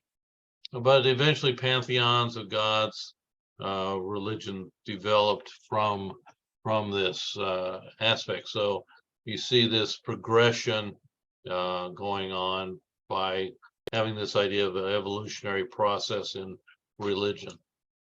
James George Fraser from Cambridge, he would write the Golden Bough multi-volume series. He claimed that religion went through 3 phases. Magic phase, he would say, attempts to control the world of nature through magic, if not forced by magic. The idea for him, I guess the best analogy for the magic is you're probably more familiar with Harry Potter. You know, you have to have the right spells, the right incantations, you know, to control the spiritual world around you. And that's what he's talking about, magic. But he says then it progresses into something called religion. You can't control it like you can with magic, but you implore it. You implore the gods or goddesses. You ask them to treat you kindly or, help you in some way. And his third stage is science. And so he's giving us a preview into where things are going today. And he's saying next stage after religion will be the rational understanding of nature. In other words, get rid of religion and just understand the world from our five senses, and that there's no spiritual dimension in that. And so in that, you see him really putting forward this whole evolutionary theory of religion. So if I took from Corderon's book, he points out, if you look at how it kind of develops, you got mana, fetishism, which we'll talk about in a moment. Then animism would be your next stage. And then polytheism, the next stage. And then you got a stage called henotheism. I think we're all aware of polytheism. What in the world is henotheism? Anybody got a thought on that? Anybody ever hear that term, henotheism? I think everybody's aware of monotheism would be the next stage. Okay, I was going to Yes, say that's that's something I'm the pretty one familiar with. that I'm familiar with, but I'm not. What's henotheism, do you think? Anybody going to tackle that one? No. No. Yeah, henotheism is the belief in many No, gods. probably not. You put one god at the top. So, for example, in the New Testament in Ephesus, you had, the Ephesians worshiping the god there. They believed in multiple gods, but they lifted one god above the others as their main god. That's henotheism. So you go from So would multiple that gods. have been like what the Greek? About what? Would that have been considered? Would that have been considered what Greek mythology was?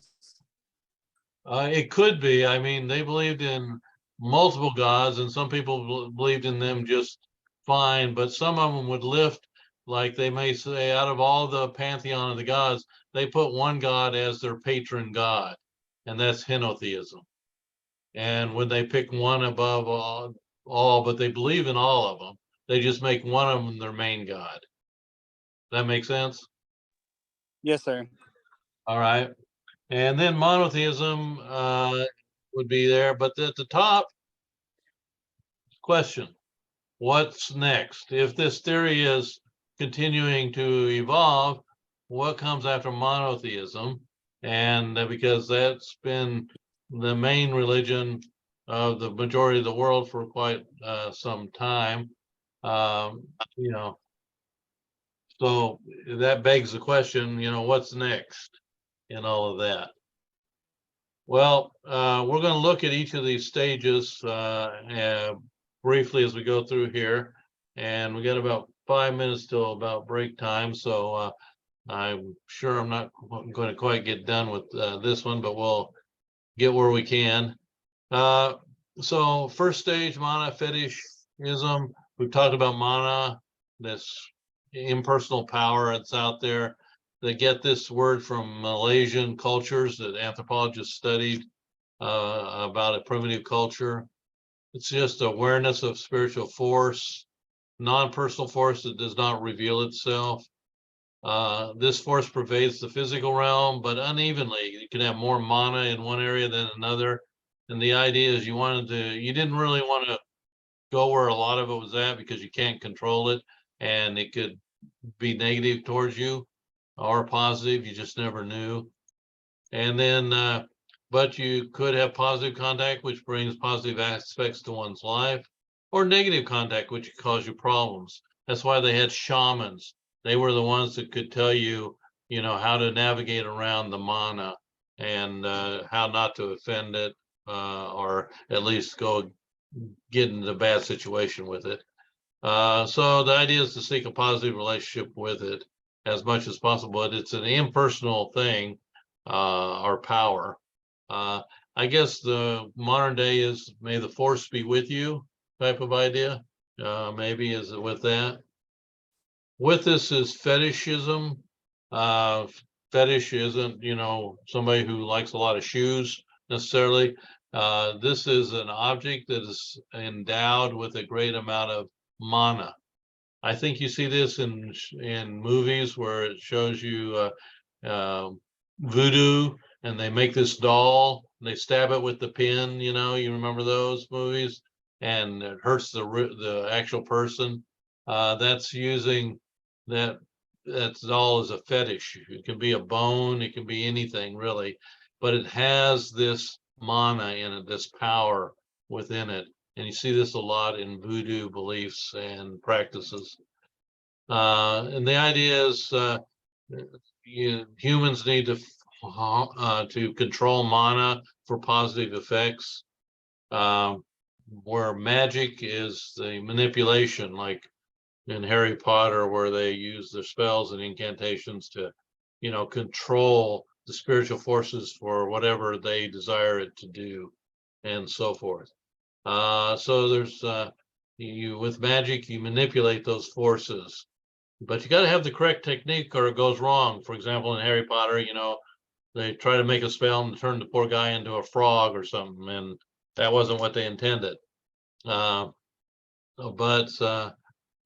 people can sometimes even incorporate this in monotheistic beliefs sometimes. So you have to be careful that, not to import stuff like this into that's something different from what the Bible teaches. And second level is animism. And this is actually a picture of a medicine man where we worked in Meru, Kenya. And you see he has a bag here where he carries his medicine and other things.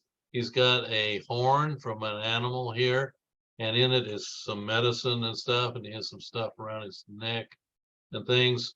We actually interviewed this guy and, to find out, their beliefs and practices and stuff. And he would help people with some traditional medicine, but also he could access the ancestral spirits to find out if what's happening in their life that's negatively impacting them is because they've offended the ancestors or for some other reason, whatever. But he'd also treat them with traditional medicines that could actually be helpful stuff as well. And my coworker who was actually doing the interview on this said while he was sitting with him for the interview, a little baby goat with little stubby horns came up beside him, and he reached down and wrapped his arm around the neck and bit down on one of those horns and pulled the horn right out of the baby goat's head. And my coworker said he just sat there with his mouth wide open, having never seen something like that. And the guy said, well, I needed that horn for some medicine I'm making, but that's what they're talking about is how to access the ancestral spirits. It's a type of animism this guy was part of.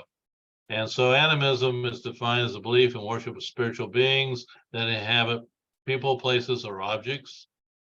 You have nature spirits, generally have human form and personality, but not directly related to humanity.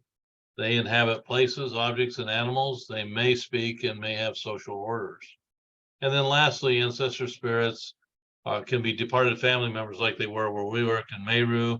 And there were people really paid attention to the ancestral spirits. They were more involved in their life than God. They did believe in one God, but it was ancestral spirits that impacted their life on a daily basis from their perspective.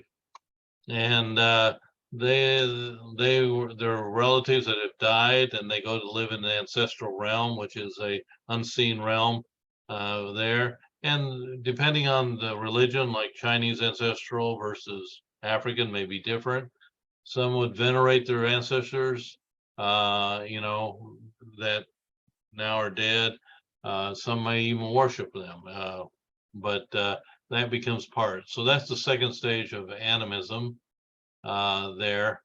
And so let me look at the time. Let me finish up this on animism and then we'll take a break. We have to realize that these ancestral spirits or these powers, they're limited in power. They're not like God or like we think of God. You also need to keep them informed. You don't want to surprise them. I was told one time I was leaving one night to go somewhere, and the old man says, "Don't take that path." He says the spirits are there, and you'll upset them if you go that way. Well, I wasn't really worried about that, but I did take another path to make him feel better. But they're not all knowing, and they may have specific areas they hang out. And when I ask people what did these ancestral spirits do in this realm of the ancestors, and they said, well, they have farms and they farm, and well, it was life just like they do on Earth, just in this ancestral realm. They can be of assistance to humans, provide insights, give life directions. You always wanted to keep them happy, and they would use people, specialists who are fortune tellers or soothsayers, diviners, who could divine the will of the ancestors and tell you so you wouldn't do something contrary to them. You wanted to show respect to the ancestors, and this would keep harmony in the family and honor your ancestors. And if you didn't honor them, they could cause you problems. And then there is some kind of control. In other words, you use a medicine man, a witch doctor, a shaman, who can gain the cooperation of spirits, or maybe use some kind of magic to control them. And so that's the animistic stage there. All right, well, we're going to take a 20-minute break. It's 11:03, I think, right now. So I've been talking a long time to get through this, but I do want you to break in and ask questions when you have them. But we'll pick up here in 20 minutes. So 11:24 now. We'll get back. All right. Does that sound good? I'm going to pause the recording while we're doing this. I hope I'm going to pause it. All right.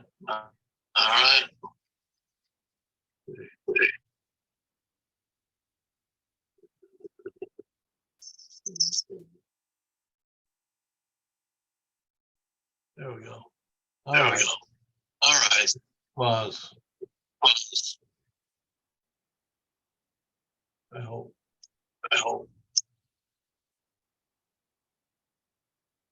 Okay. Start the recording again here and get going. All right. We're going to finish up this section here and move right into world religion status presentation, and then hit the age of reason discussion, and feel like I'd like to get more discussion going on stuff, but sometimes we just got to get through some material. All right, so let me share the screen again with you here, and we'll get back to where we left off here, I hope. Everybody see that okay? All right. So the next stage of polytheism, which of course you all know what that is about. So it moves from veneration of spirits to worshiping them like gods, and things like that. In this view, gods are vastly superior to spirits.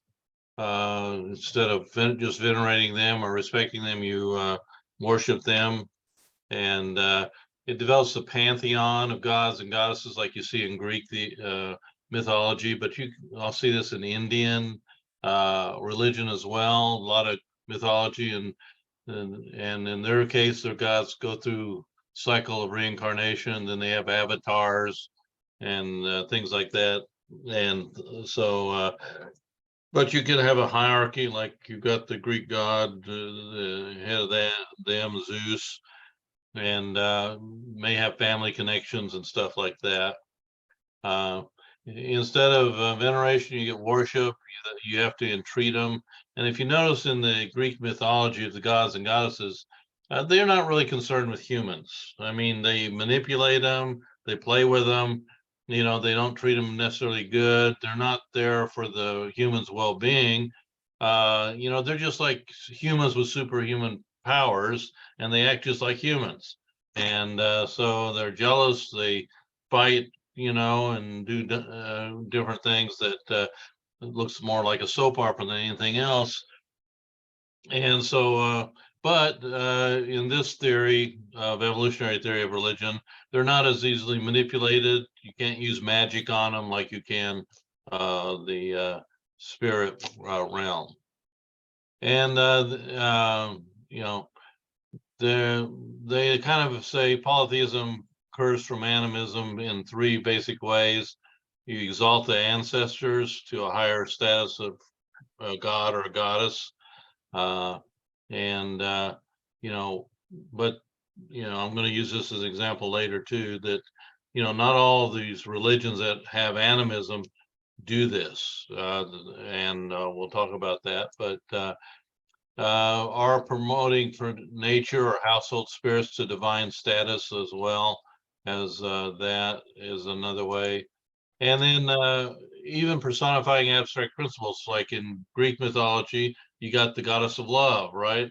Or the messenger god. You know, there's personification of just various things besides, you know, over, you know, water or over the sky, or the god of the underworld or so forth.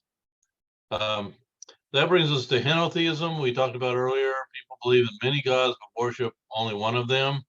And so we see this in the first century with Christianity, where they had so many gods and goddesses, but certain areas would worship one god over the others. So each clan or tribe could choose a god that's beneficial to them, and so they worship that one, to entreat that one to protect them, and you know, so that would be like, you know, where Paul was in Ephesus. You know, he was preaching about the one God, but they had a God that was the patron God over the city. And they felt like, you know, he was, first of all, ruining their business because they were selling the statues of the God. And, you know, and so, but that was their patron God for that city. Some of them, it's just geographical areas in which they're over are possible as well. And so, the fifth one is monotheism, belief in only one God. Most theorize in this theory that this began with the Jews under Moses. Of course, we know from biblical, you know, Bible, it goes further back than that. And you know, as an ethnic group, it goes back to Abraham. But generally, the people look at Moses as the one who brought about the belief in the one God. But biblically speaking, we know it goes beyond that. He's described as the creator of the world. God alone is God. There's no other one that's like God. And then God alone is worthy to be worshipped. No other creature is to be worshipped. And God is the source of moral directives. And other supernatural beings do exist, but not as gods. What would be examples of that from a Christian perspective? What would be examples of that?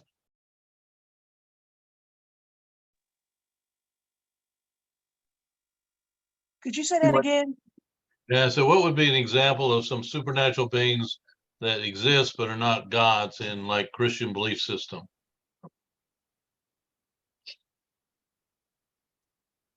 Would that technically be considered like, I guess, Satan or the devil, because we more think of him as a fallen angel and not really as a god.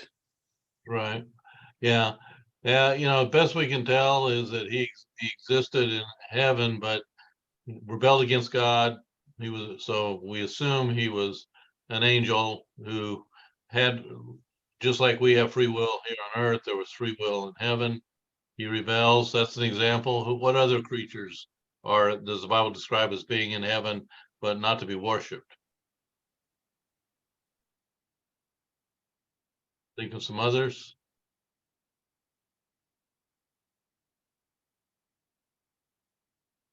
Just angels in general. Angels? Yeah. Yeah, or we have seraphims and cherubims. A lot of people just class them as angels, but they're not necessarily synonymous, you know. So I tell you one thing that I saw was the chariots and Elijah, if you remember correctly. Yeah. So we assume Elijah's up there, right? Yeah. And other beings, if you look in the book of Revelation, there are people before the throne of God that have died and are now in the presence of God, right? Hmm. Yeah. So we have to realize, but they're not the ones that are being worshipped. And so, you know, just because, you know, God is who he is, but at the same time, he's had relationship with other beings that he created, and even some are present with him in heaven. And so the Bible makes that pretty clear, and that as part of monotheism. And if you look at other monotheistic beliefs like Islam and Judaism, depending on the type, but most in Islam would agree, you know, there are angels and Satan and so forth. In Judaism, there's less agreement, but Orthodox Judaism would certainly believe the same. So what's the next? The next stage. Some have suggested Zen Buddhism. I don't think that's really an improvement. You know, all that is that you meditate, and by insights and your own will, you accomplish some kind of escape from the world. But that really doesn't improve on monotheism. The one most popular, I think, today is secular humanism. They feel like if humans can perfect themselves, that's the highest stage. And of course, biblically speaking, you know, perfection isn't gained by our own will. We have to have God for help with that. But secular humanism takes God totally out of the picture. But probably of all the belief systems out there, that's the one that's oftentimes put at the top. And people say, you know, that's where things are headed. And there could be some truth in the fact that that's being pushed today more than any other belief system.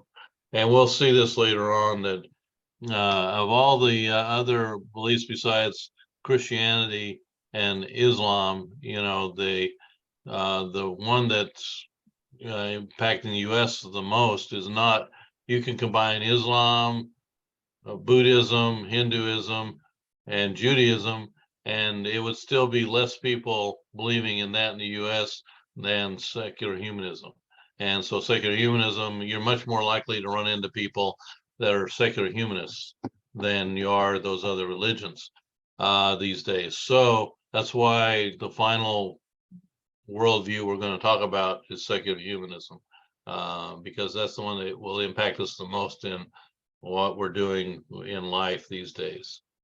So there's some problems with this evolutionary theory of religion. First of all, this idea of the progression has never been seen to occur this way. That progression is theoretical, and really, if you look at other religions, for example, the Meru people where we worked, they would have considered animism. So they would have been considered the second stage after mana and fetish, but they believed only in one God. And, you know, so that doesn't fit the progression. They always, as far as their traditions go, it's all oral. They have always believed in one God, and they called him by different names. They called him Momumbi, which was the creator god. He created everything. Murungu he was the blood of blackness. In other words, the holy god. And then he was also called Muneni, what was it called? Winienya, the owner of all strength, or God Almighty, we would say. So realize that it's never been seen to progress this way, even though they theoretically put it there. Changes occur both ways. In fact, a lot of religions you've seen, you'll see they started with one God and digressed to multiple gods, like you saw in the Old Testament, where the Israelites, they start with the God who leads them out of Egypt, but yet they digress in the parts of their history to worshiping multiple gods. The first two stages often have gods associated with them, just like I was talking about the Meru people. So that doesn't fit with this progression. Many traditional cultures, like African traditional beliefs, have monotheistic views. In fact, a lot of them are monotheistic and have been in their origins. Few of them have had some polytheism, but most of them more likely to be more monotheistic. So that's the problems with the evolutionary theory if you just take it as it is. But we have to realize that this is what's being taught in academia. Oftentimes when you're studying world religions, and that you have to realize that for the most part, religion isn't considered real. God's not real. He's made up by our minds. And our minds, as we've matured and evolved over time, we get a little more sophisticated to work our way up to monotheism. But eventually we'll work our way out of monotheism into perfected humanity. And so that's where a lot of this is leading. So to summarize here, subjective psychological approach. So if I ask you on the exam, what are the three approaches? You're going to say subjective psychological approach, the evolutionary approach, and then the last one I'm going to look at here in a minute, monotheism. And so they said dreams of the dead, need for a father figure, idealized self-image, feelings of dependence, and so that's the source of God, not God is the source of us. Or evolutionary theory, mana, animism, polytheism, henotheism, monotheism. Well, what's next in that? And we've looked at some of the issues with that. So, but this view of primitive to advanced, most cultural anthropologists do not look at that that way. They look at each culture as a unique development, and primitive cultures, as they would have been called, actually have some things that are better than in what so-called advanced cultures might have. And so we look at cultures not from primitive to advanced anymore. I have a lot of American Indian in my background, so there is a lot. Native American Indians were looked about as primitive, but they had things about their culture that was things that were as good as advanced or better. And so we have to be careful about dictating who's advanced, who's primitive. We should throw out those categories totally. So the monotheistic approach is that you have God who self-exists, created humanity, and he's revealed with revelation, communication, and nature who he is, and he's created humanity in his image. Therefore, it wouldn't be surprising for us to have a desire to look beyond ourselves, which humanity tends to do, and have a sense of other and things like that. That could be there, but that doesn't mean we create God. God is self-existent and has always existed. All right, so with monotheism, it begins with God who reveals himself in history, and humanity responds to his self-disclosure and produces religion. And so there is, when you're talking about monotheism, there's what's called the 9-point basic beliefs of monotheism. And really, for a religion to be monotheistic, it will have these 9 points. One is one God. Various levels of relationship are possible, but one God. God is described with masculine qualities and grammar. That's generally the case. Although you can see metaphors for God in the New Testament, a couple of them where the metaphor is feminine, like the woman who's sweeping out to find the lost coin. Well, it's a woman, but she's representing God in that parable. And so realize that that can be the case. God lives beyond the created world. He's not confined by what he's created. He's beyond that. And that's part of monotheism. God is extremely powerful and knowledgeable. Now, notice I say extremely powerful and knowledgeable, not all powerful and all knowledgeable. There are forms of monotheism where they may restrict, say God is not all powerful sometimes or has some limitations. God created the world. God sets the standards of good and evil. Humans are God's creation and subject to his standards. And humans are alienated from God by disobeying those standards. And then finally, God provides the way for humanity to be reconciled. So you can recognize all of this if you're from a Christian perspective, which I think all of us are, then we recognize this in the Bible. And but you can apply this to Zoroastrianism. You can apply it to forms of Judaism. There are some forms of Judaism that this might not fit today, but Baha'i faith is another monotheistic one. So Wilhelm Schmidt, he was a linguist and wrote a 12-volume set in German, being since he was German, translates out the origin and idea of God. And it's never been translated into English, although I have heard rumors that somebody is translating it finally. But he did decades of study on various religions. Being a linguist, he would study these religions, and he documented reports of traditional religion and cultures that referred to monotheism. And he points out that many traditional cultures that have most of these monotheistic beliefs, like we just listed. And so he's pointing out that a lot of these religions had beginnings in monotheism, but digressed into other practices. So a number of the traditional cultures practice little or no magic, but believe in one creator God, he points out. And so we just have to realize that a lot of his research points to the fact that there was the beginning of religion as we know it was basically monotheistic. Some basic inferences from this monotheistic model. Virtually every religion carries a vestige of monotheism that can be identified as a variation of the 9-point description of monotheism we just covered. And that comes from the book by Cordovan.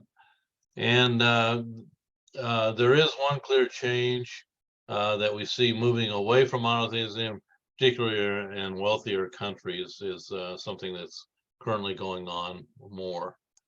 And ritual and magic become prevalent as people move away from monotheism. We see this when we see the history of the children of Israel, some of the things they get involved with in that, until they're like in the Old Testament, the prophets call them back, come back to the one God, give up the other gods. Goddesses don't practice witchcraft and all those things. We see that in religion, biblical history. So original monotheism, Cordovan gives this. Eventually, you had original monotheism, then you get various monotheistic traditions. This decays from monotheism into magic and rituals, and then you get various forms of religion like mana, animism, polytheism, and henotheism, so forth. And that's how he describes, but originally most had beginnings with the monotheistic, which makes sense biblically speaking, because God created everything and created humanity and revealed himself, but humanity has this tendency to rebel and not do what they're asked to do. So traditional religions, Native American, I'm just listing here, most of theirs, they don't have preserved in writing. And so often have animism associated with them, totemism, which among Native Americans, early missionaries kind of thought the totems were like idols, but they really weren't in ancestor in traditional American, Native American Indian views. They were representations of their clan and groups. Ancestor worship could be a part of it. Sometimes there is polytheism, but you will find in all of these, this idea of one God is present as well. There are the religions originating in India. You got Jainism, Hinduism, Jainism, Buddhism, Sikhism, but they get mixed up. Sikhism is one God, the influence of Islam, but a person may have many lives of via reincarnation. So you get Hinduism or Buddhism mixed with it. And so that's all part of that as well. And then you got religions originating in China and Japan, Taoism, Shinto. You know, a lot of these, they would, like this one was cited by the Supreme Court as one that doesn't believe in God, but there are numerous gods expressed, talked about in it. So that's not exactly our, you got Shinto, which has kami, or gods or spirits of ancestors. Confucianism, or Tien, which is heaven. It's generally seen as a philosophical religion, but there is a deity of some sense involved as well. And then you got Middle East, and you can notice all of these are monotheistic. And so they share worldview beliefs like one supreme creator God, only one earthly life, it's not cyclical, reincarnation like, see a material world positively, and have a linear view of time. And we're going to see how this is different in the religions coming out of India and so forth. I gave you a world religious timeline, so you kind of see where things fall in that. You can make use of that reference. Then just some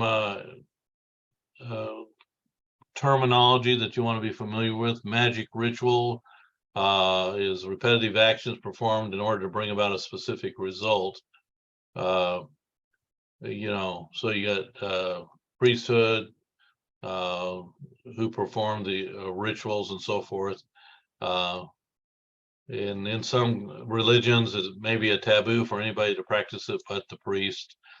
Proper ritual, on the other hand, the focus must be on God's intention to impact human affairs rather than the power of the ritual to attract attention.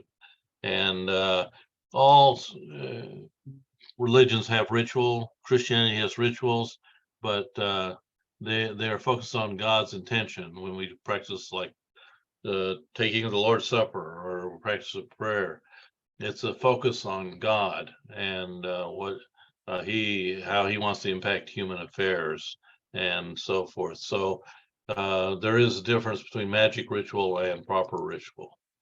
Folk religion, this is be aware that everyday religious practices of common people with little influence from intensive training or practice and sacred writings.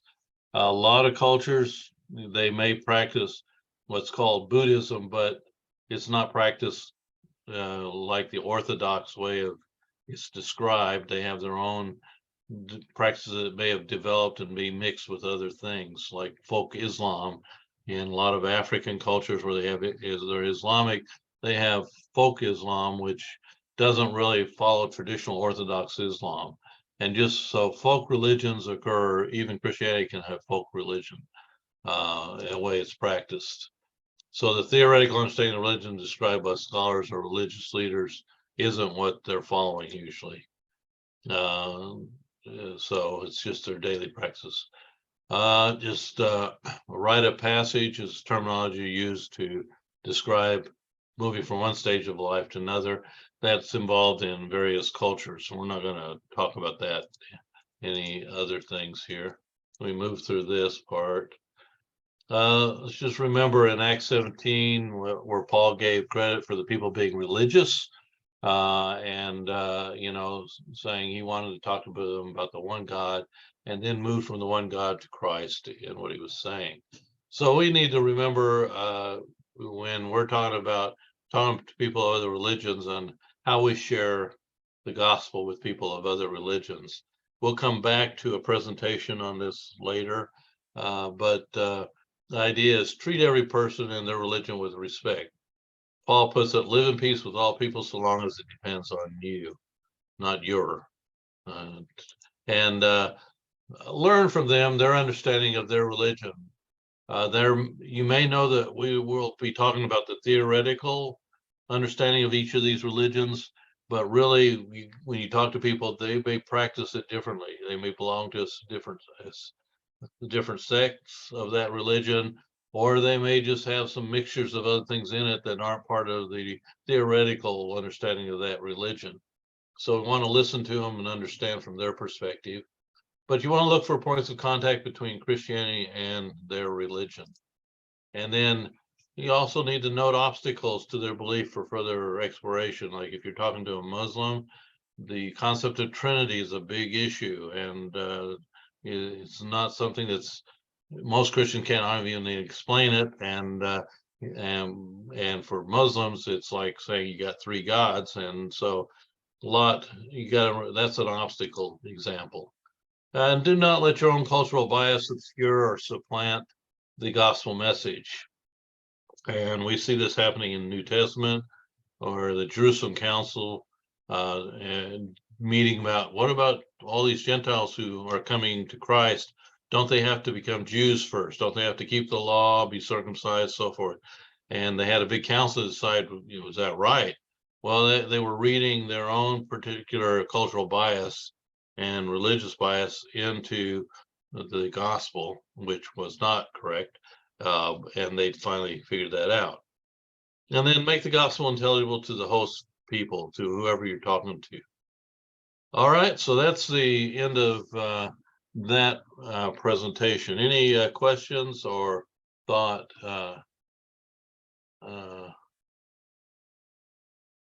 on that?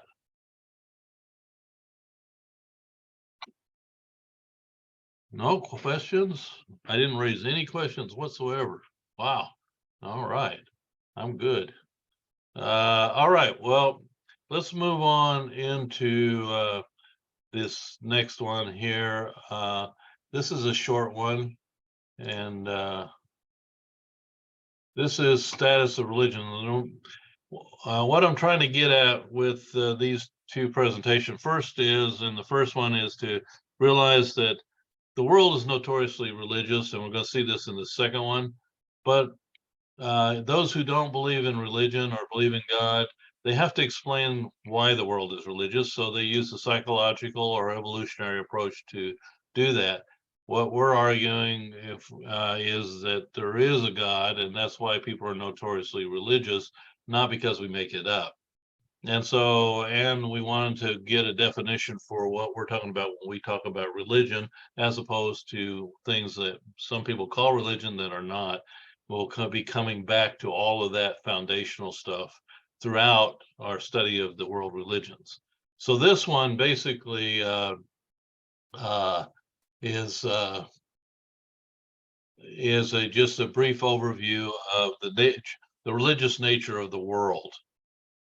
So what do you think the percentage of people who are religious out of all the people in the world? What percentage do you think are religious? 60%, 70%, 80%, 90%? What do you think? Any guesses? I may have given this away earlier in the other presentation. My guess is probably somewhere between probably 65 and 70%. Okay, 65 and 70. Anybody want to go higher or lower? I will go lower. Lower. Okay, Bertha's going for a lower than 65. All right, you want to get in on this, Christian? We lose Christian? All right, He had to step out. okay. Yeah, I'm not watching my chat, so oh yeah, he said he might go out of his blood glucose is dropping. All right. I should put this where I can see it. All right, so but yeah, okay, those are good. Let's see what the statistics these days are saying. All right, here we go.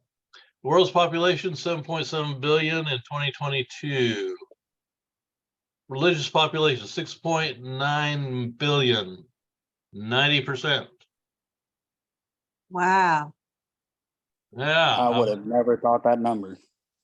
yeah. Mm-mm. The world is just notoriously religious. And this is what they don't want us to understand. And from the US, because there's such a push towards secularism and things, and there is, a higher percentage, 90% of the US is not religious these days.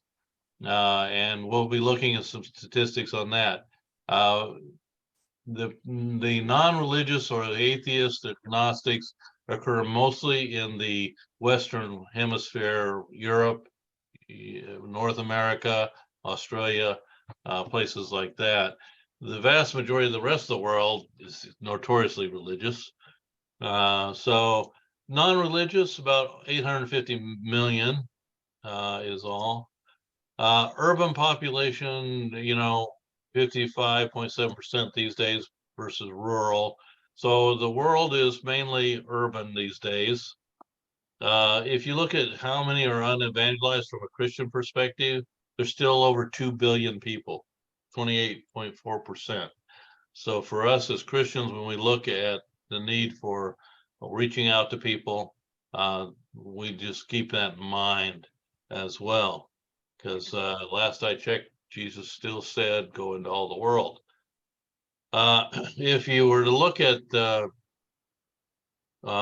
top 3 of the largest religions, which Christianity being the largest, Islam next, and then Hinduism, that represents 63% of the 7.9 billion people. So the vast majority of people fall within those 3 religions. Now you'll notice down here, secular humanism, non-religious, agnostic, atheist, and notice that they're number 4. And so it's a growing issue, and they're a larger group. Now, one of the things you got to keep in mind, just because they fall in this doesn't mean some of them may not be religious, but they're spiritual. So you got to take this with a little bit of nuance. But then I just list a bunch of religions here as by population and stuff. You can see there's a lot of religions in the world. This is just a small portion of them. All right. So if we just look at the percentage of world population, this one drops back to 2013. I don't think I updated it, but you got 33% of the world is Christian. Next largest is Islam, 24, and then Hinduism, non-religious, and things like that. So again, very religious world. It's primarily among the wealthy, intellectual elites, philosophical, political, or Marxists, and atheism, agnosticism, and secularism is prominent. And, so we have to realize that a lot of what we see going on with secularism is happening in the Western world in the wealthier populations. All right, oops. I'm sorry, not keeping up. I'm poking the wrong thing here. All right, so that was where we were leaving off. Sorry about that. And then this was done 2015 by Pew Research. You can see here, this pretty much agrees with what I had up there. And there's a percentage, and this is the basic population of these belief systems. Again, you can see unaffiliated here is very close to the size of Hinduism. This one, they have it a little bit larger. If you would just look at Christian growth from 1900 to 2019, notice the percent of population, there was actually a decline. And this is something that we're seeing, especially in the Western hemisphere. Islam, notice from 1900 to 2019, they had almost doubled their size. So the world is notoriously religious, a larger percentage over the last 119 years. A lot of growth has occurred among Islam. And same thing with the non-religious, 0.2% in 1900, now somewhere around 11%. You got to remember that all statistics, there's a certain percentage points, difference. So you'll see this percentage jump from anywhere from 10 to 15% at various times. Then you got Hinduism, and then Buddhism, and so forth.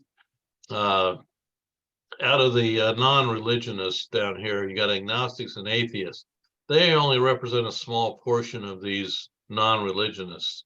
A lot of it is people that just don't claim any affiliation with a religious group. And they may actually be spiritual, they're not religious. So you got to realize that in some of these statistics, they're not just atheists and agnostics.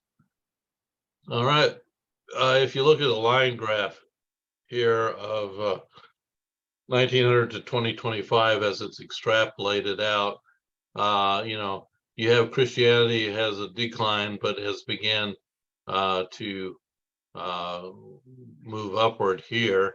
Islam is constantly moving upward here. Buddhism staying about the same or lower. Hinduism stays pretty much steady. If you notice out of the Christianity, the evangelical side of Christianity is the part that's growing. Mainline, as we'll describe in a minute, Christianity has been declining for decades. And we'll describe the difference between the two. But where we are getting growth in Christianity, it's among evangelical Christians. You have what's called the 1040 window, this rectangular area here between the 10th and 40th latitudes and northern latitudes here. This is where you got,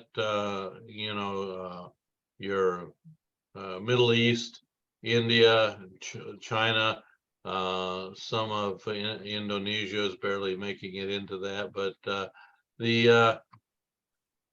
this called 1040 window is the place where most of the people are that are not Christian. And it's called sometimes the resistant belt. It includes the majority of the world's Muslim, Hindu, and Buddhist populations.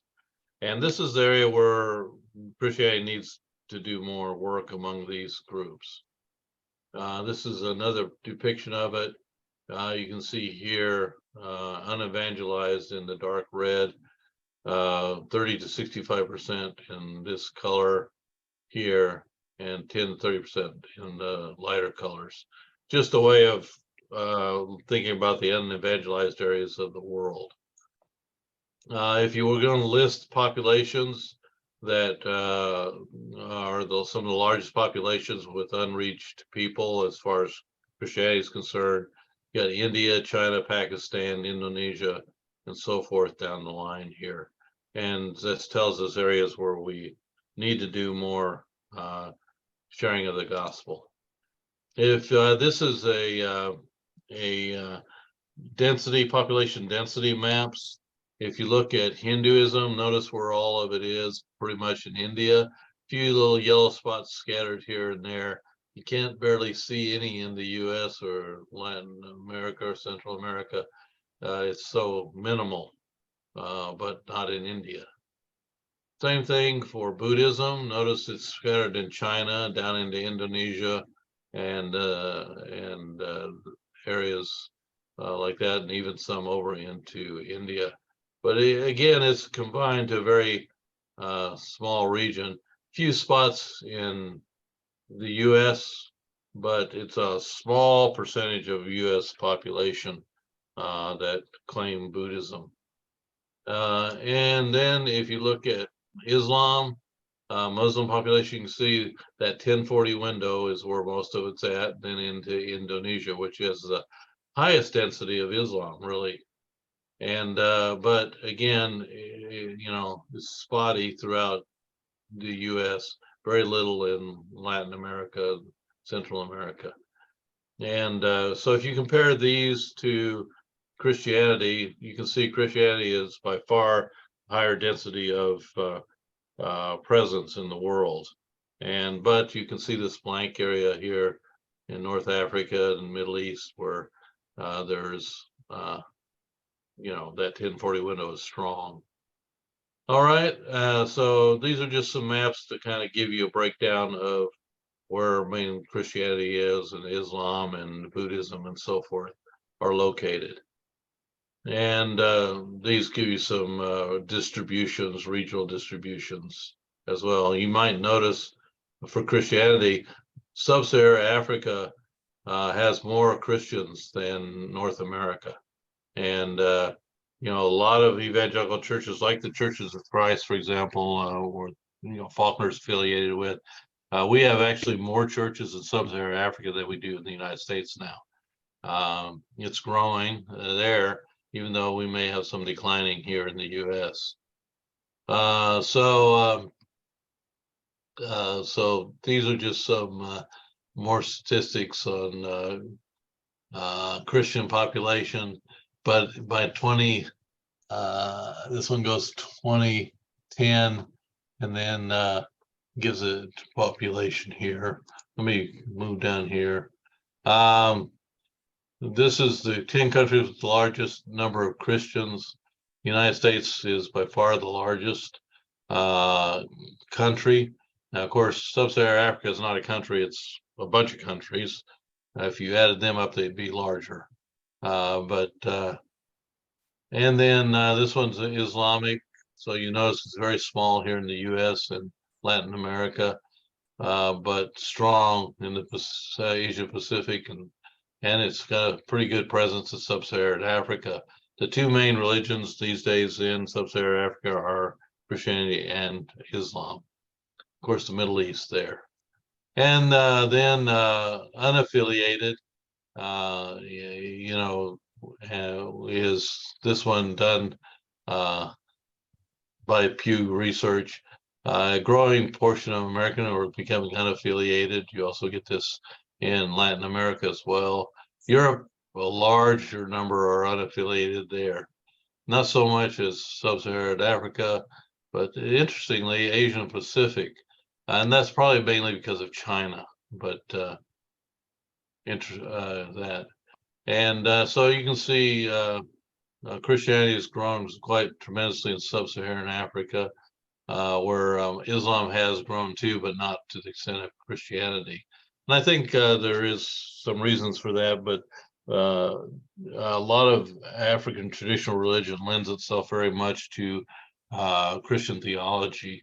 They can see their traditional religion in Old Testament belief in God, and then into the New Testament. Just if you wanted to break these down more fully, like Islam into Sunni and Shia, this is a map that does that. So the largest religion in U.S. for Pew Research in 2020 was Christianity. They get 71.5%. But notice the next largest group in the U.S. is non-religious or secular. But we got by this. This just means some people just don't affiliate. They may have beliefs, but they're not affiliated with any religious affiliation. Atheists, agnostics, they only make up about 7% of this 24%. So you got to keep that in mind. But notice how small Judaism, Islam, Buddhism, and others. If you add all of these up, that's a whole lot less than the secular perspective. So so that's why we study secular humanism as a worldview, and I'll explain why I don't call it. Well, by our definition, it can't be called a religion, although some theologians want to do that. So just some interesting statistics that are brought out. If you look at age distribution, belief in God by ages, you'll notice that belief in God absolutely certain. As you get younger, that belief, the percentage of those who believe that goes down. And so these are good trend charts to make us realize that the younger in age, we're seeing loss of faith in one God as being a prevalent trend these days. 3 in 10 adults are now religiously unaffiliated. So the unaffiliated is growing since 2007 to 2021, from 16 to about 29 that would say non-religious in that regard. And, other religions stand basically level, but Christianity is where the loss is coming. And that's one of the issues we face. Again, the age distribution, belief in absolute standards for right and wrong. Notice as you get younger, again, these two are essentially the same. But again, absolute standard for right and wrong that comes with Christianity is lower with the younger age. So secularism in the U.S., 2012, about 15% of the population was increasing. 86 believe in a supreme being, 60% say faith is important to them, and 40% attend church. So notice the discrepancy from believing in a supreme being to attending church. So basically, they may have beliefs, but that doesn't necessarily translate into attending church or being affiliated with a church. But still, U.S. is still the most religious in the Western world. So in 1900, more than 80% of Christians lived in Europe. Now 60% live in developing countries, as they're often called. That'd be Asia, Africa, and South America. So 2 out of 3 of evangelical Christians live in Asia, Africa, and South America. In 1900, less than 10% of Africa was Christians. Now 50% are Christian. So that discrepancy on attending church, if you look at church attendance, you got 60% are unchurched and only 40% go to church. This is a Pew Research that looked at this. What year was that? 2020, 2021, where they, monthly or more, 33% 2020, 31% in 2021. And, so you can see this tendency of people not attending church is an issue. And again, another one of these, attendance at religious services by age groups. So notice from older to younger, that is declining. So the younger tend not to attend church as much. And there are a lot of reasons and things that people study as to why this happens. But we just need to be aware that it is a trend that is going on, particularly here in the US.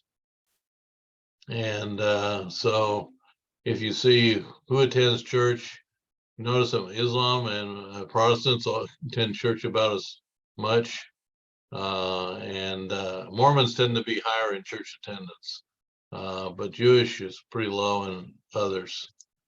And you can break this down to different ethnic areas as well, but you can look at that one on your own.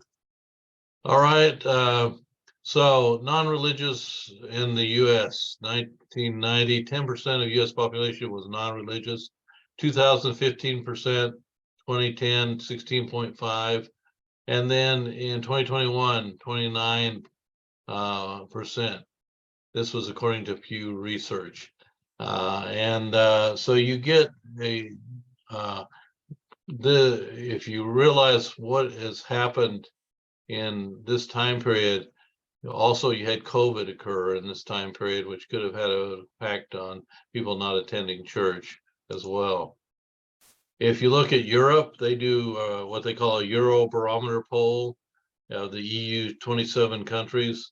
20% say no God. 26% say there's life, spirit, or a force.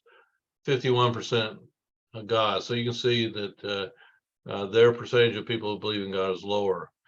We get the example of Czech Republic, 84% do not believe in a personal God. Sweden, 82% don't. France, 73% don't. Now, Italy, on the other hand, only 26% don't believe. Might realize, of course, that's the center of the Catholic Church. Ireland, 30% is highly religious comparatively to Sweden and Czech Republic. Germany, kind of in the middle, and UK, 63% don't believe in a personal God. So that gives you maybe some idea that the non-Western world Christianity is growing. In the Western world hemisphere, you're seeing less growth and some decline. All right, so that's just a quick overview. Any questions or thoughts on that? I'd be curious to see, especially with the like how COVID kind of shut everything down. I'd be curious to see what are the numbers of people who still, I guess, quote unquote, attend churches, but they do it in a virtual standpoint, how we have like online services and things like that. How many people still attend those worship services, but don't actually physically go? Does that make sense? Yeah, and I'm sure COVID, a lot of people attended churches that, their church didn't have online capabilities. A lot of small churches don't do it, and so I don't know if these polls took into account saying, okay, if you attend a church that you're affiliated with by virtual, that counts, or it doesn't count. None of these seem to do that. I don't think we're far enough down the road yet for that research to come out. But I know there's people studying the effects of COVID on church attendance and stuff. Like my wife and I attended a church that it was a small church and they couldn't do online capabilities. So we started attending, a church that did online, and now we actually attend that church physically as well. But, I think there are some factors. I think the growing trend, though, that we're seeing overall is that there is less religiosity in the sense of attending church, generally speaking. And COVID probably did not help that. But the actual impact of COVID yet is probably not fully understood. Yeah, but a good thought. Yeah, it's a good thought. Any other thoughts or questions? All right, well, that brings us to the discussion of our reading for this session, and that was on that wonderful little pamphlet book by Thomas Paine. And not to make a play on words, but was that a pain to read for you guys? Did you find it painful to read that one? Anyway, Some parts of it were. What's that? Some parts of it were, yes, sir. Yeah, he's an interesting guy. He certainly had his opinions, didn't he? And so, all right. Well, for for this one, basically, I just want us to discuss this book. So kind of tell me, each of you kind of tell me what did you, that's the best way to say this. What impacted you the most about the book? What about this book, strikes you the most when you read it? I'll go first. Okay. So, I've read The Age of Reason 3 times before this course. This was my 4th time. Wow. I was reminded of the impression when I first read The Age of Reason that this man was more than just a polemicist and a zealous revolutionary. He was an independent thinker who offered convincing and understandable zealots of different views from his perspective. Um, I interpret it as a precursor to some of the major current political confrontations. Paine shows that every religion has an authoritative character whose words provide inspiration and wisdom. But this wisdom comes from different recipients, and it is received by different people in which the way they take it. So he draws conclusion that religion is hearsay because revelation can only be received in the first person. I disagree. I think that his book is more or less, I compare it to, a lot of people would not agree with this, but I compare it to like different governmental documents, the Constitution, the Declaration of Independence. All those show there is a religion, but they do it so inherently that it's so backhanded. To understand it, you have to look at it from creation, and you have to look at it from the beginning, and you also have to grasp it from a different perspective. So ultimately, it affirmed the existence of a supreme being who created the universe, but denied the possibility of supernatural inference. And it is an attack. His work is an attack of the work of, Christianity and other religions. So whereas I was kind of maddened the first time I saw it, after that, it kind of brought forth a different view of rationalism. Paine held expectations for humans as rational beings that may seem overly simplistic, but he also challenged our philosophical understanding. And I believe we can perceive the secularization of his work through a more humanistic lens. And to understand his work, we must think of it as more or less an irrational attack than an actual governmental documents. So he looks at it in a different fashion, and Paine appears to have anticipated a more contemporary perspective. Okay, that's good. Yeah, it's a good synopsis of some of the things he says there. And and we have to remember, he's writing from the time of the Enlightenment, and the French Revolution is going on, and and it's very interesting that he's the one going to be arrested, even though he's a rationalist. And but those are good thoughts. All right, who else? Who's next on giving me your first impressions of what you think about the reading?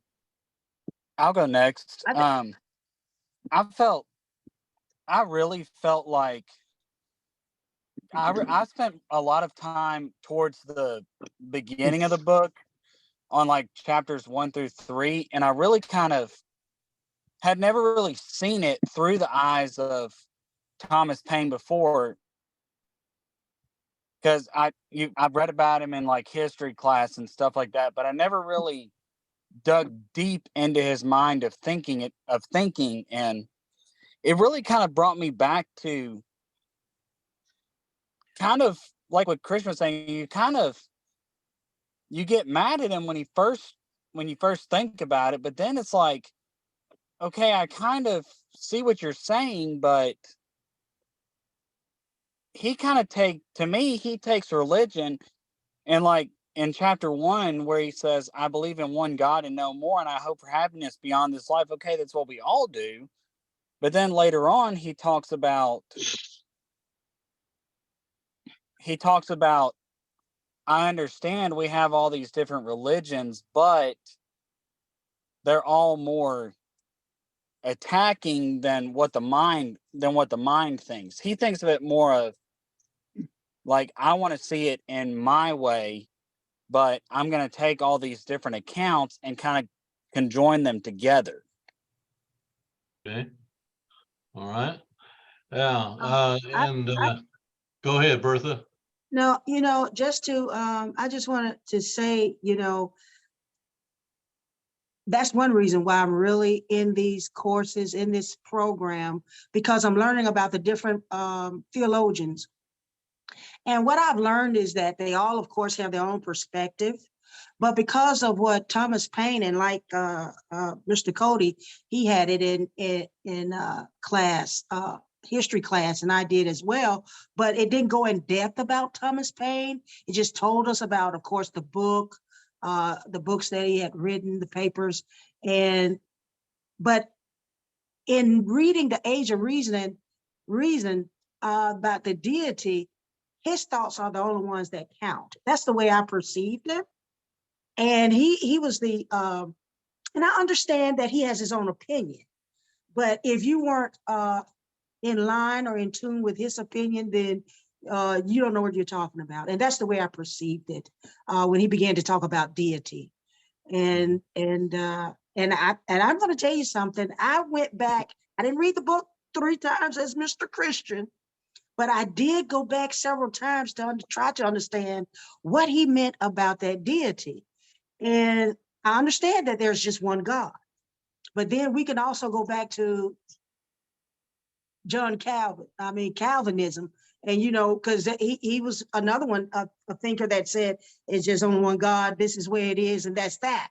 And that's the way I think that Thomas Paine, and just like you said, it was the enlightening period. And I think that they all had a mindset like that. And so when I began to realize that we can't even categorize him as a free thinker. I just think that he had his own opinion, as all of us do. We all have our own opinions. But Mr. Paine he did make me angry in the beginning, because I know there's some Calvin in me. And then I had to, like I said, go back and read it again. There's certain parts that disturbed me. And so I was just taken aback, with that, because I don't know, I've just always, he was categorized in history class as a philosopher. And so I don't know, I was just taken aback as to really get in depth with this reading and to learn what he was really about. And so now I'm beginning to read, because Calvin was known as a philosopher. And so now I'm beginning to learn about these, their theologians as we're studying them now. But I understand how Mr. Cody and Mr. Christian felt about it initially, reading this, because I felt the same way. Yeah, well, it is polemical in, he's arguing a point, and he makes it very clear that he doesn't have much use for the established church as he understood it, and he really gives it a hard time. And, and so, he's associated with the U.S. because he immigrated to the U.S. in 1774, actually at the invitation of Benjamin Franklin. But he wrote a pamphlet called The Common Sense, which was very popular. And, he was part of the movement for the independence of the U.S. But he was later arrested in France when he was back in France. And he wrote this really at the spur of the moment before he got arrested, and he wanted to get it out. And so it was a very quickly written piece of literature. And so it really, I think, shows, his passion for, centering on reason as the central thing. You don't have to have the church, you don't have to have belief. You just simply have to have reason, which fits with the Enlightenment thinking of the time. is they were putting all the emphasis on human ability, and God is being pushed further from consideration. You know, and so it's interesting that, you know, he pushes to do away with the influence of the church, more or less, but that's what the French Revolution did. They closed down churches, killed the clergy and stuff. The U.S. Revolution, on the other hand, said we're going to build our foundation on Christian teaching, and they included in theirs. And the French Revolution totally collapsed and got Napoleon. 250 years later, the American system is still working. But Paine is a vocal person during that time period, and so we get his opinion on religion and biblical teaching. I think Christian brought up the fact of his view of revelation from God can only occur, you know, validly to the first person who received it. Where did he get that from? Is there anything that you can draw from that says that is the only way you can define revelation being accurate or true? He's making presuppositions. So that's one of his main presuppositions. And he says, hey, only the first person who received the revelation is it valid to, because it can't really be passed on. Now, who decides that? You know, what did God tell the people he revealed it to? What did he tell them to do with it? Pass it on. That's the whole point of the prophet. Says, I'm telling you something, you tell the people. And it was inspired, and God and scripture points to it as inspiration. So he just blatantly says that can't work. But if that's what God intended, who are we to say otherwise, is a problem we run into with that. But by doing that, he has an argument to make then that no scripture, because none of those guys are alive today, so no scripture is valid anymore. That's pretty you know, handy to define something so that you can invalidate all of that for centuries has been accepted. And so that's an interesting aspect of his perspective. What other things did you guys find that kind of are his presuppositions, or what he believes ultimately? He does note this I is his believe opinion about religion. Yeah. I believe that, you know, that he has a religious view, but I believe it's more of our culture today. You know how they say interdenominational. I believe that his view was interdenominational, that it wasn't, that it took many aspects from many different views and kind of hodgepodge them together. Mhm. Yeah. Well, he tried to pare it down, because everything he believed that you could come to the conclusion there is a God, and he opposed the atheists in his time period, and that's what got him in trouble. But how did he come to the conclusion? If he takes out Revelation, how does he come to the conclusion there's only one God?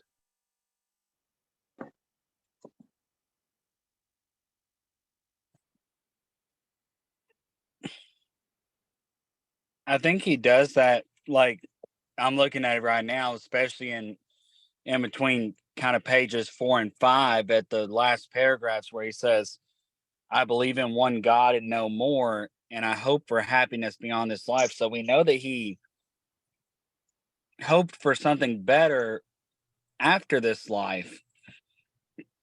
But then he turns around and says, well, lest it should be supposed that I believe in many other things in addition to these, I shall in the progress of this work declare these things I do not believe and my reasons for not believing them.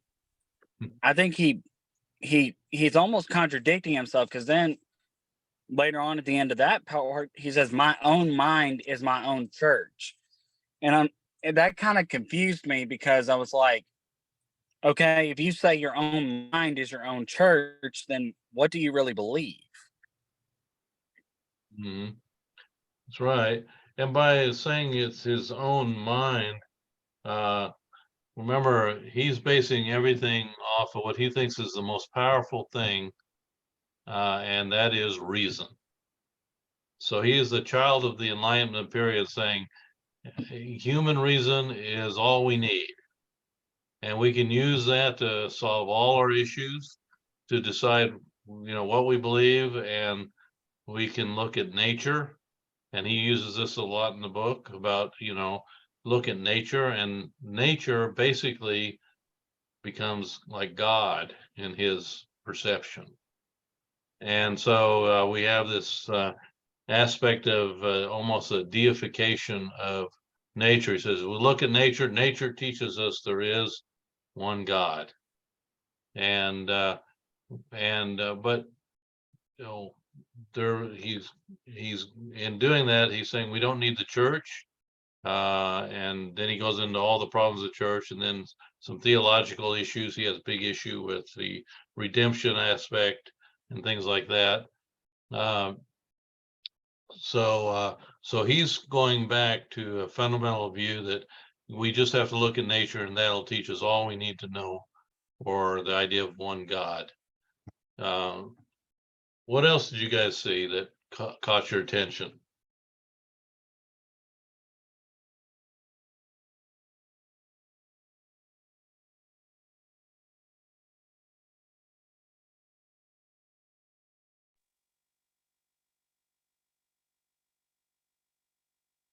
Um, Yeah, go ahead. I realized that in reading this, his own reasoning is his basis for his belief. And his reasoning is the theology of one God. And that's the only thing he focuses on. I believe his vision is tunneled when he's talking about what he believes.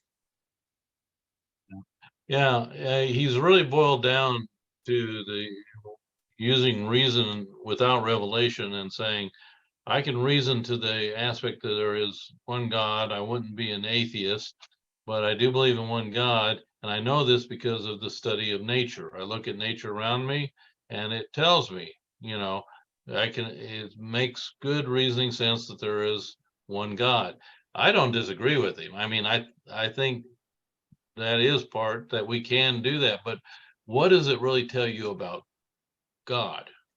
I mean, he talks about it. This God is benevolent. Well, is a God benevolent? I thought in nature we see animals killing other animals. We see humans killing other humans. We see volcanoes. We see earthquakes.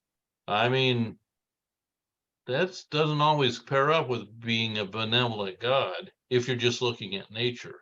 How do you explain those? He doesn't really deal with that. He criticizes the church and its theology, but yet nobody's taking him to task on his theology, which raises a lot of questions. How do you come up with a benevolent God just by viewing nature? And when you look at nature, and there's a lot of violence that goes on that doesn't show any benevolence. And so I found that to be an issue. Um, and, so by taking out revelation in the church, basically he's limiting the resources people have to understand who God is. And so, that's why he ends up in a deistic position, that all he has is a watchmaker God, a God who started things and naturally lets it go on by nature, but that's it. Well, my question always has been, what kind of God is that, and what use is it? I mean, yeah, he set things in motion, but, and then he says, that he hopes for something in afterlife. Well, where did that come from? Did he get that out of nature, or is there some residue of Christian thinking still left in his mind that he imputes into his thinking on reasoning up to God? So I think there's some real areas where you could take to task that he's assuming some things that beyond what he can reason to. Any thoughts on that aspect or any of the other views he has? What do you think about his view on the Bible is like mythology? Did you guys see that one? You were gonna say something, Bertha? Go ahead. I was wanting to make reference to the Revelation at in viewing that. I thought maybe, of course, I know he read the Bible. He read the Bible to even to come to some of these conclusions. I just feel like he read the Bible to come to some of these conclusions about the afterlife and what it's going to be like. I believe he read Revelations, and I believe that he was his point of view is that yes, that there's going to be an afterlife. I don't know if he's thinking of the afterlife as John wrote it in Revelation, but he does realize that perhaps there is an afterlife. And so that's my thinking when you were talking about Revelation, that and the afterlife, that he did to me somehow, of course, he was really considering and thinking about that afterlife. Yeah, he definitely seems to indicate that. I don't, if he's depending on pure reason for proof of an afterlife, you know, a lot of people that were rationalists of his time period, they came to just the opposite conclusion, that there was no God and there was no afterlife. And so obviously reason can go either way. And he points out the aspect of he didn't like the idea of redemption story in the Bible of Christ coming, he's God, he's come in the flesh, and he dies, he's crucified. What did you think about his view of that?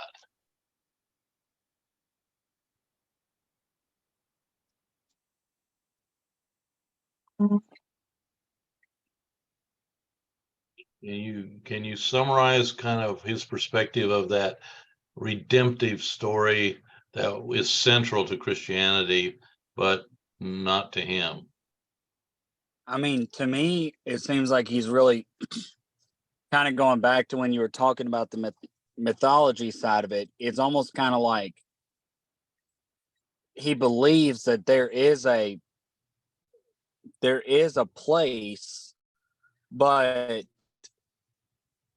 he doesn't see it in the way that we see it as, if you do, as Christians, if we follow what God tells us to do, and we follow the 5 steps of salvation, and then we live faithfully unto death, we will receive that. We will possibly receive the gift of a good afterlife. He kind of sees it as a whole afterlife in general of, well, if I can live happily and I still believe, well, that's all I need. But I'm going to do it in my way to where it makes me feel good. Yeah.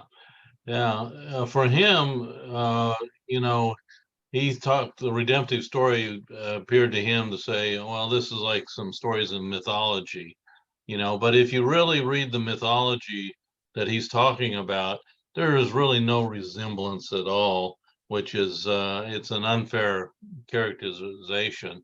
And, you know, and saying, well, the whole idea of a sacrifice on behalf of us to sacrifice yourself for other people. is, just almost abhorrent to him. And I'm thinking, what do people value the most in life? If you go in and you risk your life to go rescue somebody that's in a house fire, and you're going in there and basically willing to sacrifice yourself for the safety of that person, people don't look at that and say, oh, that's terrible. What they say is, wow, look how much that person cares. And so it really doesn't correlate with the mythological stuff that went on, and these soap opera things that we see in Greek mythology or Indian mythology for that matter. But it's more of God saying, this is how much I care. And I think he misses that whole aspect of it in his presentation of that. And so, but it fits with his polemic agenda. He takes out the church, he takes out biblical revelation, and just says we can accomplish it all on ourselves on reason, which is what a lot of the Enlightenment thinkers were doing, but they all came to their own different views. Some came to total view of no God, no standards whatsoever. So I think Payne really gives us some things to think about, but to realize too that he had his own presuppositions about things. And ultimately, he's saying we can do it all by reason. But the problem with that is you can't really know God without him revealing himself, no matter what we may think.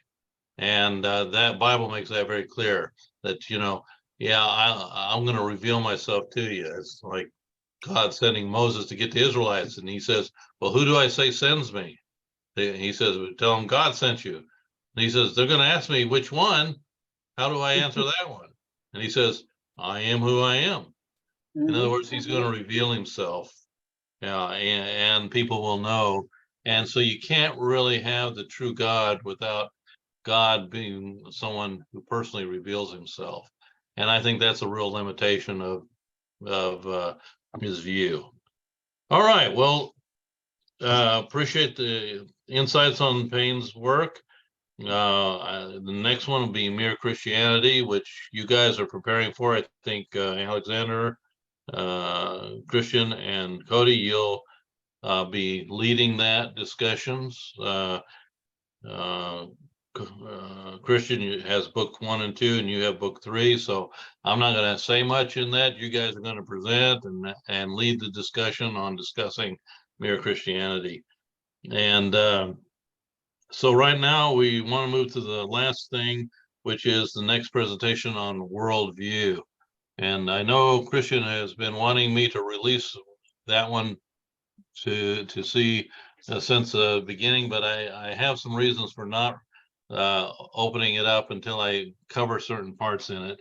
So I'm going to bring up bring it up here for us to look at, if I can find my way around here again. Share session. All right, share. Okay.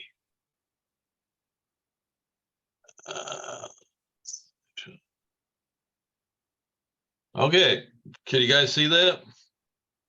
Yes. All right, good. It's always a good start. Okay, well, I hope we're going to move into a understanding of worldview, because all world religions are a worldview, but not all worldviews we're going to class as religious. So we're going to talk about worldview and what it is, and do some things. And I'm going to have you do a couple of activities, which is why I didn't release it. I didn't want you to see what those activities are and the answers to them in that respect. So so the objectives of studying worldview: one, discern our own worldview. We have to, as Christians, we have to understand what is our Christian worldview. And we, even within Christianity, there's different theological perspectives. I think Bertha brought up Calvin perspective, Calvinistic theology.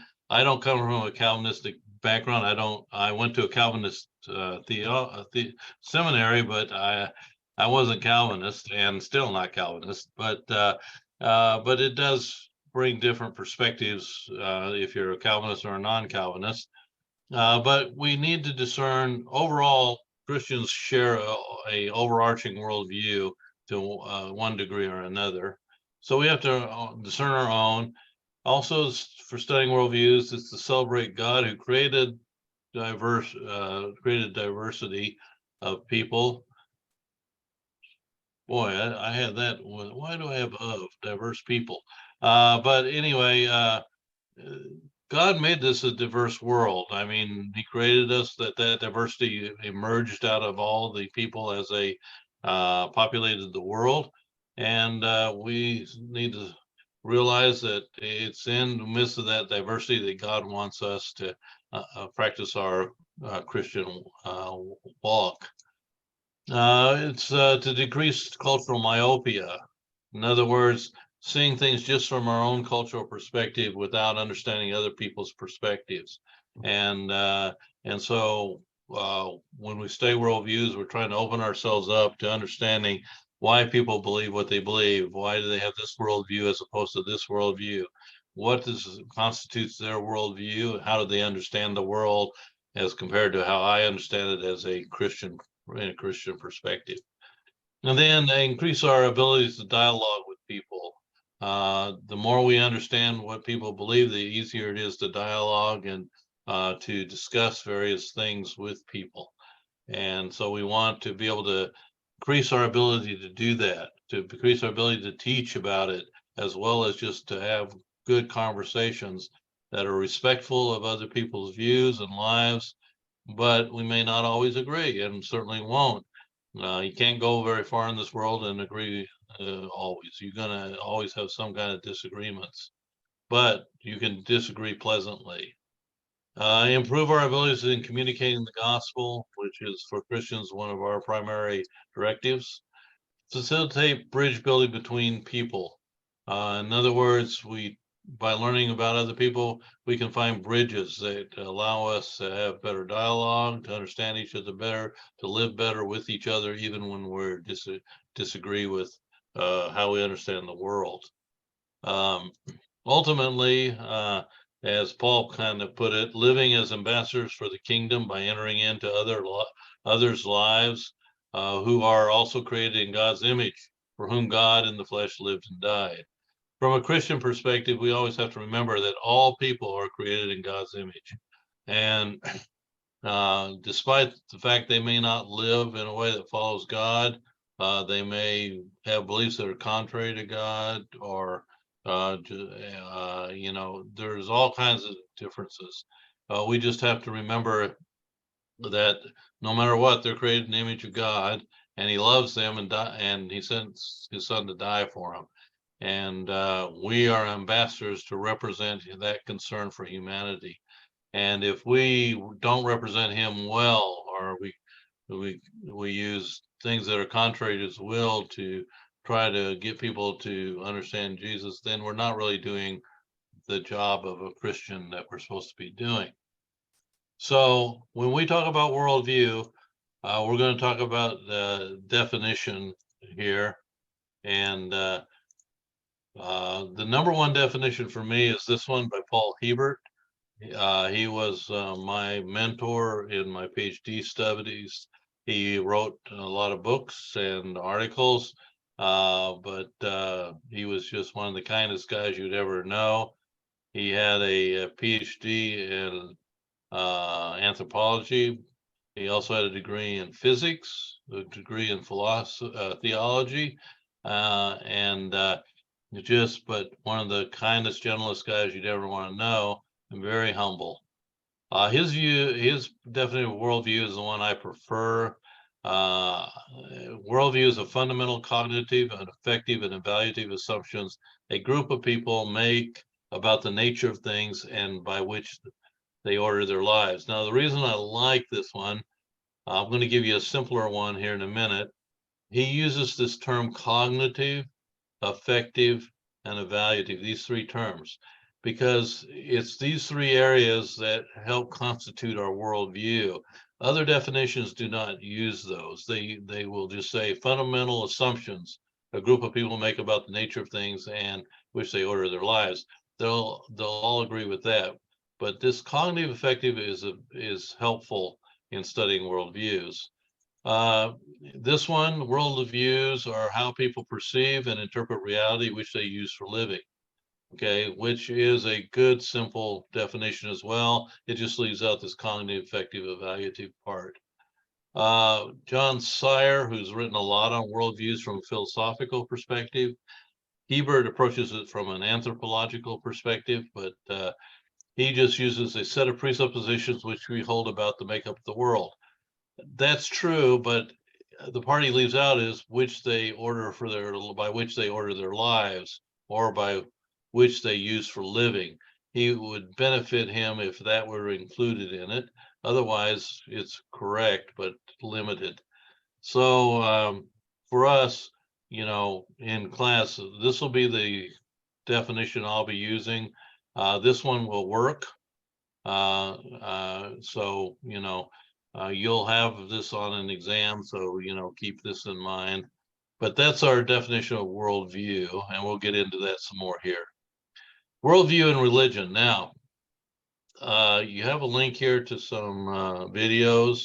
What is a worldview and what is biblical worldview? You can view those on your own, since I can't bring them up here apparently. But these two terms, worldview and religion, as we've defined religion. Now, remember, we've defined religion. These terms are closely related, but they're not synonymous. Every religion can be called a worldview, but not all worldviews are religious.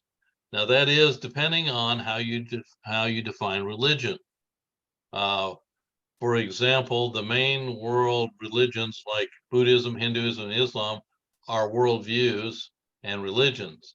But while humanism or secular humanism is not a religion, it is a worldview. Now, why isn't secular humanism a religion? Because by our definition, it'd have to include transcendent. And secular humanism, by definition, there is no transcendent. There's nothing beyond the physical world. And so, although there are theologians out there that will say secular humanism is a religion, I beg to differ on that, but we will discuss that more as we go along. But keep in mind the distinction between worldview and religion. All right, so these are those views, and you cannot see those. What do you see when that slide comes up? Just a black Two screen. black screens. Black screen. Yes, two black screens. Yeah. Okay. And when I play it, nothing happens. So yeah, we'll have to work on that for future things to figure out a way to do that. But anyway, you can look those up and watch them. They're short, but they're very helpful on what a worldview is and what a biblical worldview is. All right, so definition of religion that we're using in this course, that system of belief practices that provide values by means of cultus, which directs a person toward the transcendent, and thus provides meaning and coherence to a person's life. So secular humanism lacks cultus, rites and rituals of usage of worship, particularly doesn't direct anything toward the transcendent. There is no transcendent in secular humanism. Therefore, by my definition and the definition we use for this class, and it's a definition other people use, it just won't qualify as a religion. So the physical world is the only reality. There is no transcendence. So that means it can't be a religion. All right, so worldview then is a set of presuppositions about the makeup of the world. So in other words, we look at the world and say, this world is made up of these things. And they're, for example, I'm sitting at this desk, but, and I would say this desk is real. There are worldviews that would say, no, that's not real. It's an illusion. It's a Maya. as it's in Hinduism and Buddhism. It's not really real. But that's a presupposition about the world. So we perceive it and we use it for living. But culture, on the other hand, is an integrated system of learned patterns of ideas, values, behaviors, and products to meet the needs of its members. And so don't get worldview and culture mixed up. Worldviews are the presupposition, how we think this world is made up. Culture is this integrated system of, it'll include our worldview, but it'll include values and behaviors that are coming out of our worldview, and they show up in our cultural patterns on how we live in our culture. And so don't confuse worldview with culture either. Worldview is more of a philosophical understanding of reality. Culture is how that philosophical understanding is played out in our culture. All right, so Hebert used this illustration. I updated it from a hand-drawn iceberg to one off the internet. But if we think of worldview, there's certain depths of worldview, understanding of worldview. This iceberg, anybody know what the percentage of iceberg is under the water as compared to on top of the water? Anybody know those percentages? I looked it up one time, and this illustration shows you about 10% to 15% of the iceberg is actually above the water. The rest is underneath the water. Anybody wonder how this guy got this picture? Been an awful cold shot. Take a picture and get a picture of the iceberg on top of the water and under it. Okay, just for the record and full disclosure, it's photoshopped. All right. But it gives us the idea that what we see of the worldview or understanding the world, we only see a particular portion. The patterns of behavior is this top portion here. That is our products, things we produce from our understanding of the world. Myths, rites, those are writings, our religious teachings and so forth, and rituals that we practice. All are there. These are the things that are external. We can see them. They're right out there in front of us as we live life. But what we can't see is this belief system, this second level here. Can you actually see someone's beliefs? Anybody have an answer for that? Yes or no?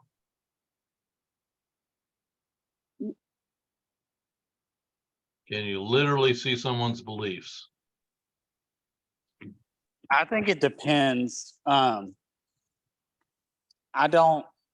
all depends on the way that you act. Like, let's say you always talked about in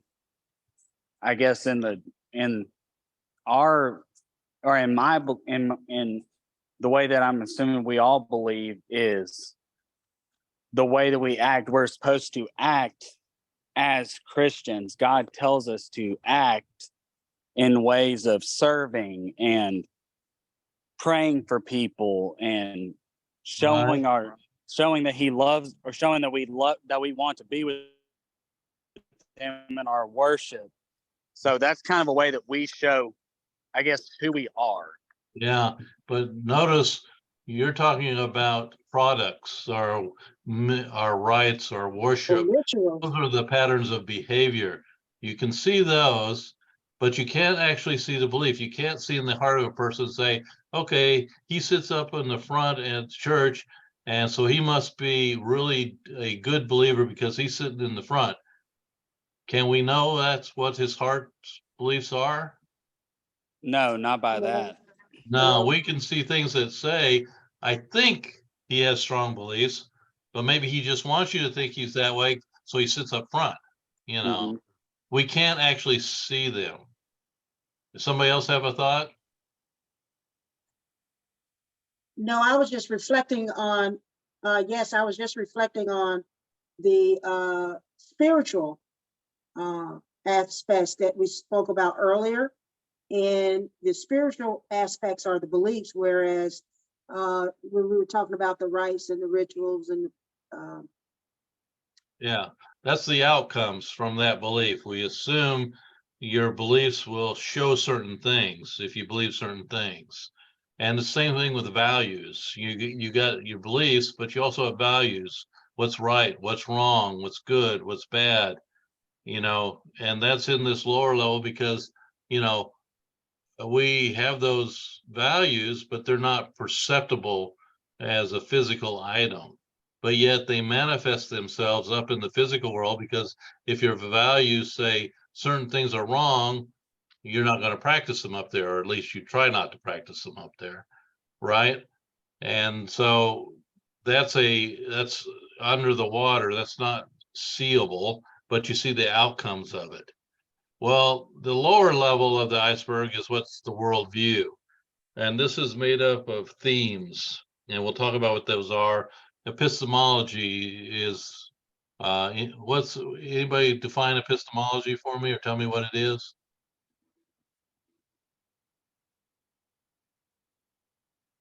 What's epistemology? Oh, no takers. Okay. Study of knowledge. Study knowledge. How do we know what we know? So you have themes, epistemology, logics. In other words, how do you reason things, and category formation that all occur down here. And that's how we organize our understanding of the world through with these things by our knowledge, themes that we see that are going on in the world around us, and we make assumptions about it. And then we reason about it, the logics, and then we say, well, this is in this category, that's in this category. All right, so sorry, I'm not punching my button here.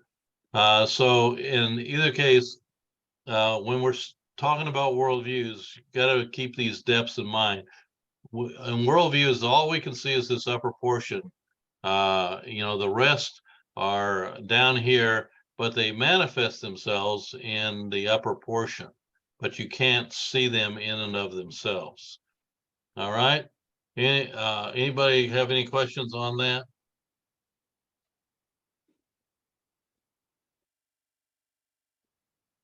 All right.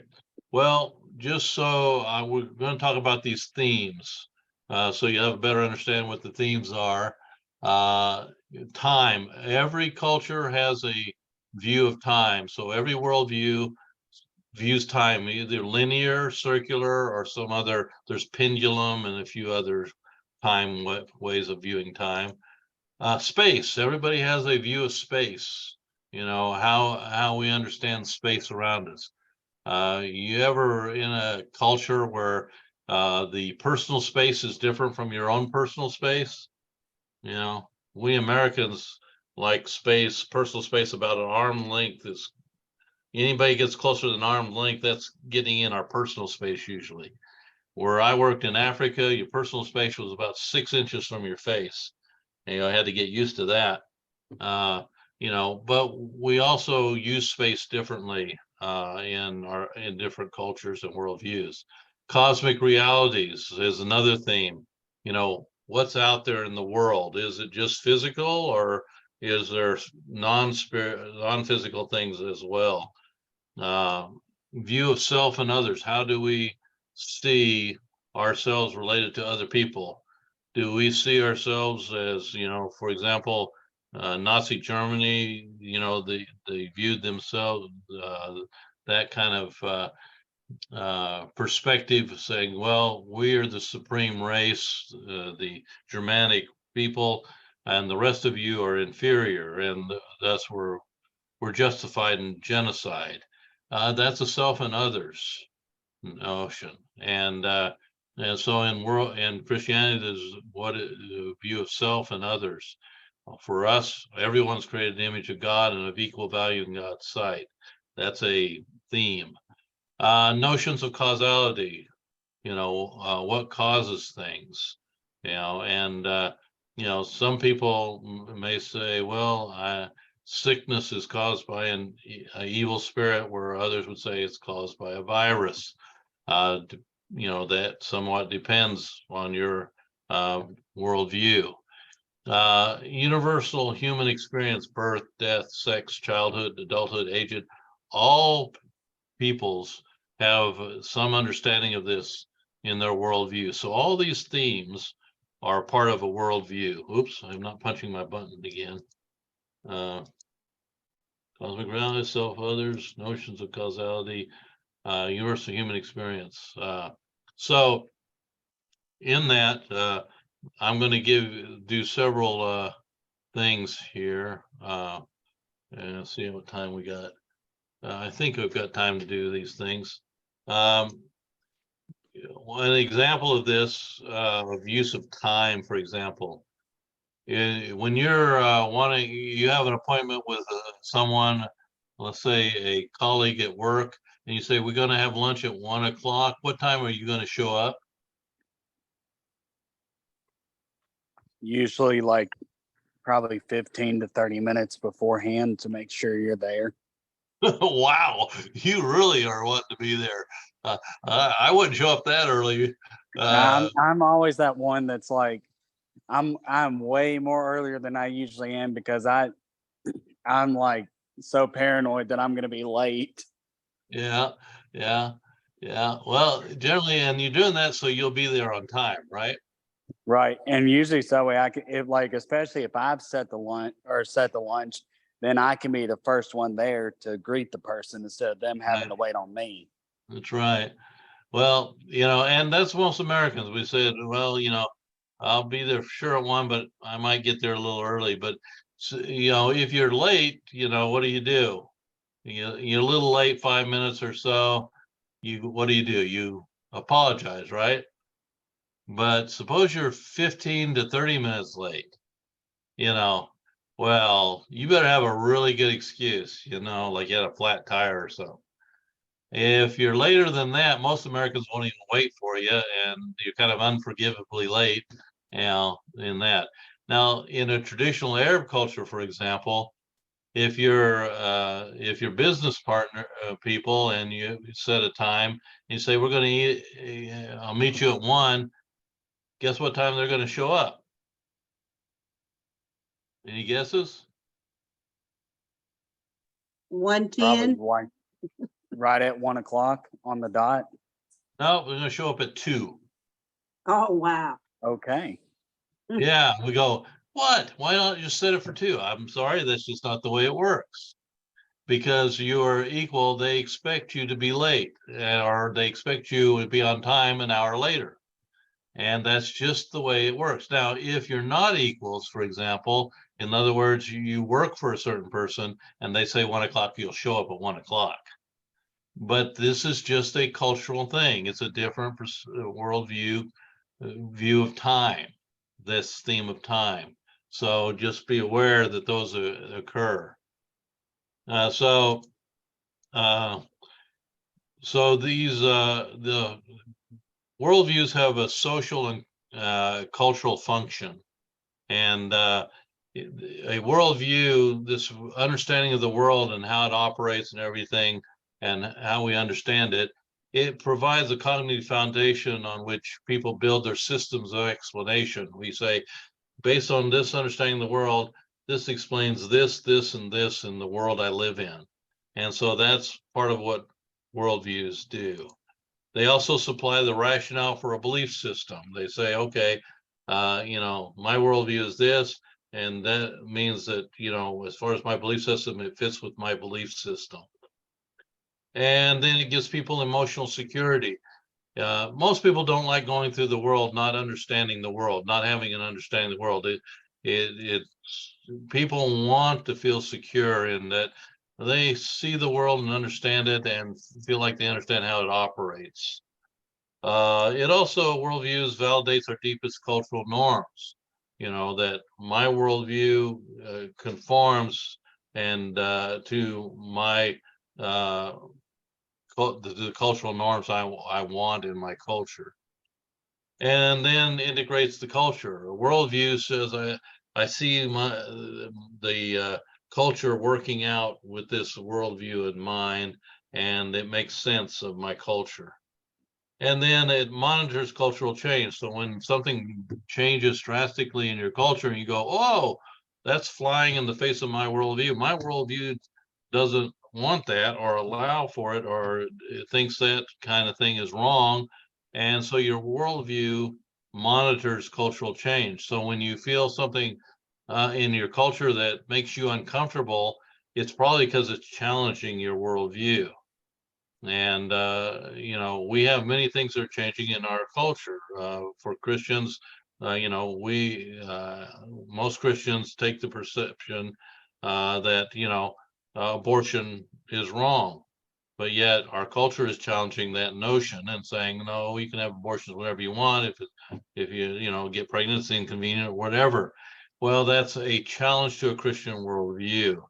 Same-sex marriage is another issue that's even more tends volatile today. And we're saying, okay, well, in my worldview, or from Christian perspective, only men and women can constitute a marriage when they so desire. But those are things, when those challenges come, our worldview monitors this and we go, wait, that doesn't fit with my worldview. And this is why I have my worldview. And for Christians, we base it on God and what he's revealed. For non-Christians, they have to come up with their own things that say, this is my worldview and I allow this or I don't allow it, or so forth. For Christians, it's more, does God allow it or not allow it, and what is right and what's wrong according to him, not me. So it also provides psychological reassurance. So that's all part of the cultural and social functions of a worldview. So if I were to do this, I'm using something I adapted from Paul Hebert. You have your cultural experiences here, and these, we're going to come back to this later on and add some depth to it, but you have all the cultural experiences out there that you can possibly have, even though it'll be limited based on where you're located and other things.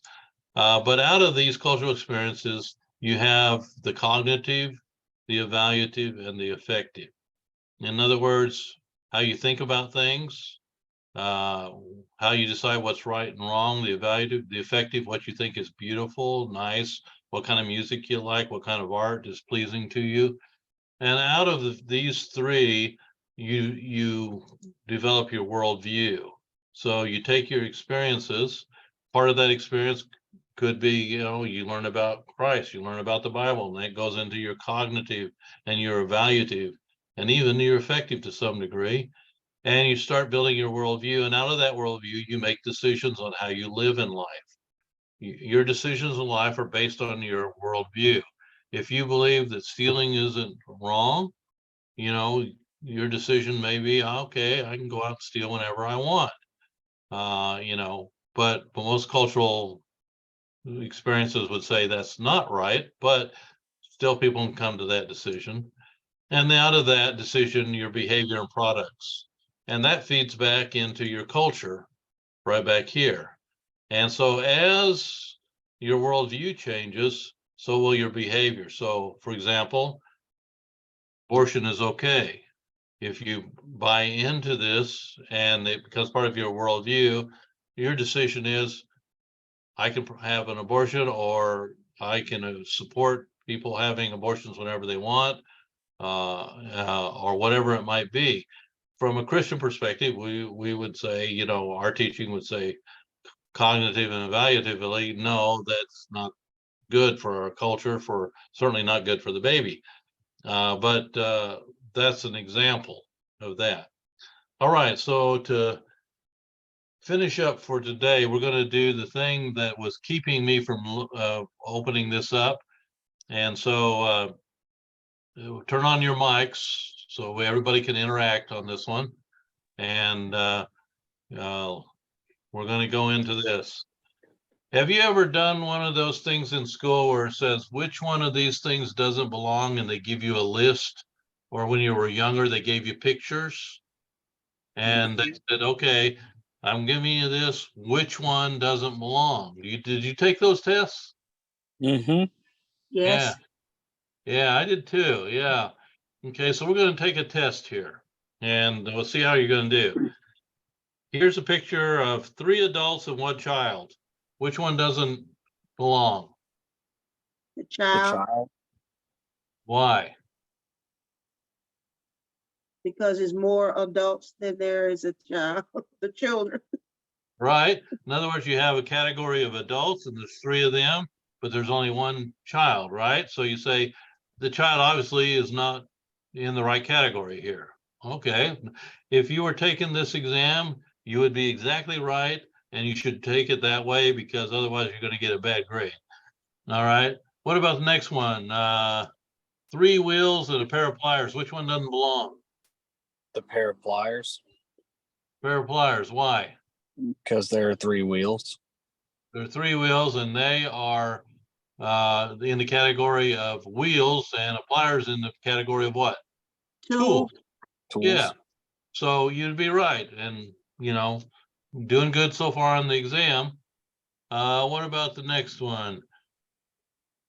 Wood, Which one doesn't belong? The Log. ham. I'm gonna say the hammer. A hammer? Okay. I'll say Who? the logs. The logs. Okay, Bertha, Well, you're going to no, get a better okay. grade than Cody. I was gonna say, now thinking about it, yeah, because the other ones are tools. I was thinking it more of like you can use a saw and an axe to chop wood, but you can't use a hammer to do that. Now keep that in mind. Yeah, because we're going to come back to that. Good thought. Okay, next one here. 3 hats and a shirt. Shirt.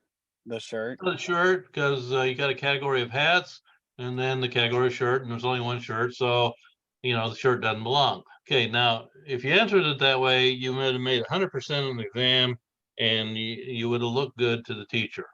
Okay, but going back to what Cody brought up, if you take this same thing and I were to take it and where I worked in Africa and give this to them, I say, on the first one, which one doesn't belong?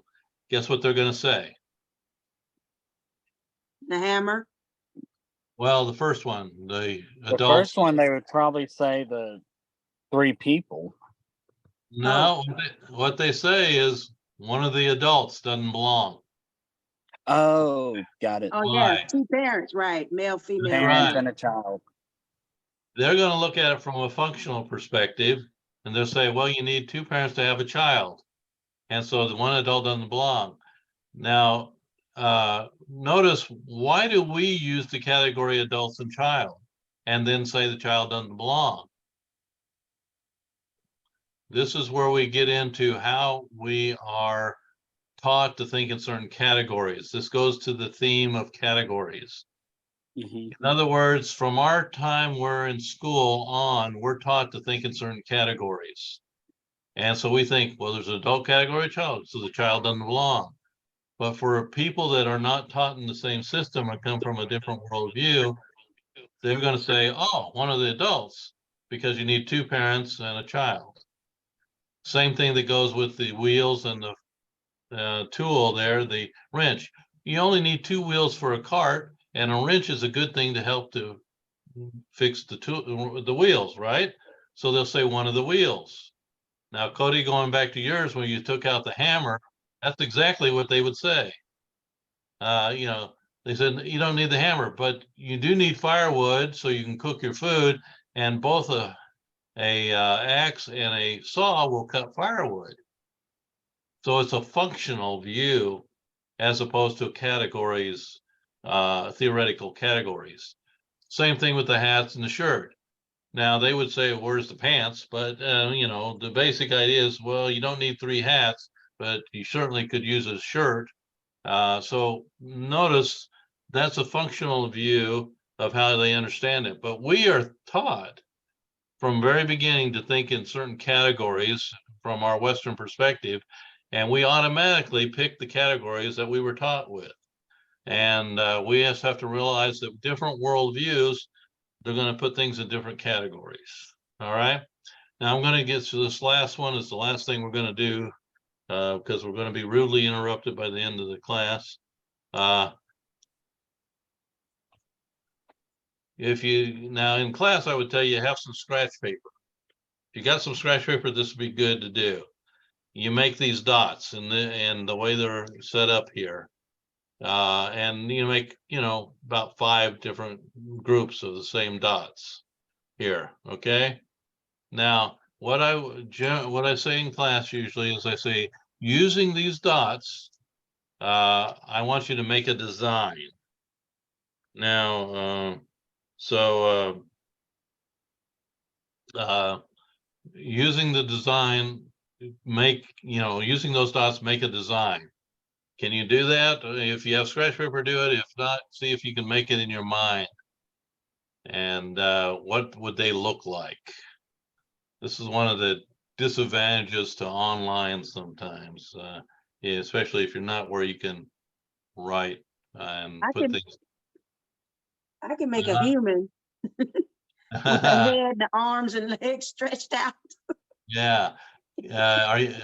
Can you show it? Put it up and show it, Bertha? I don't, the storm took out my Wi-Fi and everything. Oh, And so okay. I'm working with my phone today. Okay. All right. All right. Well, let me, I can explain it, can I? okay. Okay, the top dot, that will be the head. Uh-huh. On the second line, those are the arms stretched out. So you're drawing a line across those 4 dots. Yes. Okay. Okay, and on the third line, those 2, that's the torso. Uh-huh. And you connected those 3 dots, right? Yes. And then you drew lines down for the legs. Yes. That's a good one. I've seen that one once or twice. But yeah, that's good. So you connected all the dots, right? Yes. All right. Anybody else have another design? I mean, if you did it individually, you can make it into 5 separate stars. Uh-huh. Yeah. So you connect the dots and make a star, right? Mm-hmm. Yes. All right. Well, let me show you. I've done this with hundreds of students, and so the first one generally people do is that one. Yeah, and and then another one often is this one, and but the one that's not done very often is this one. Why is that?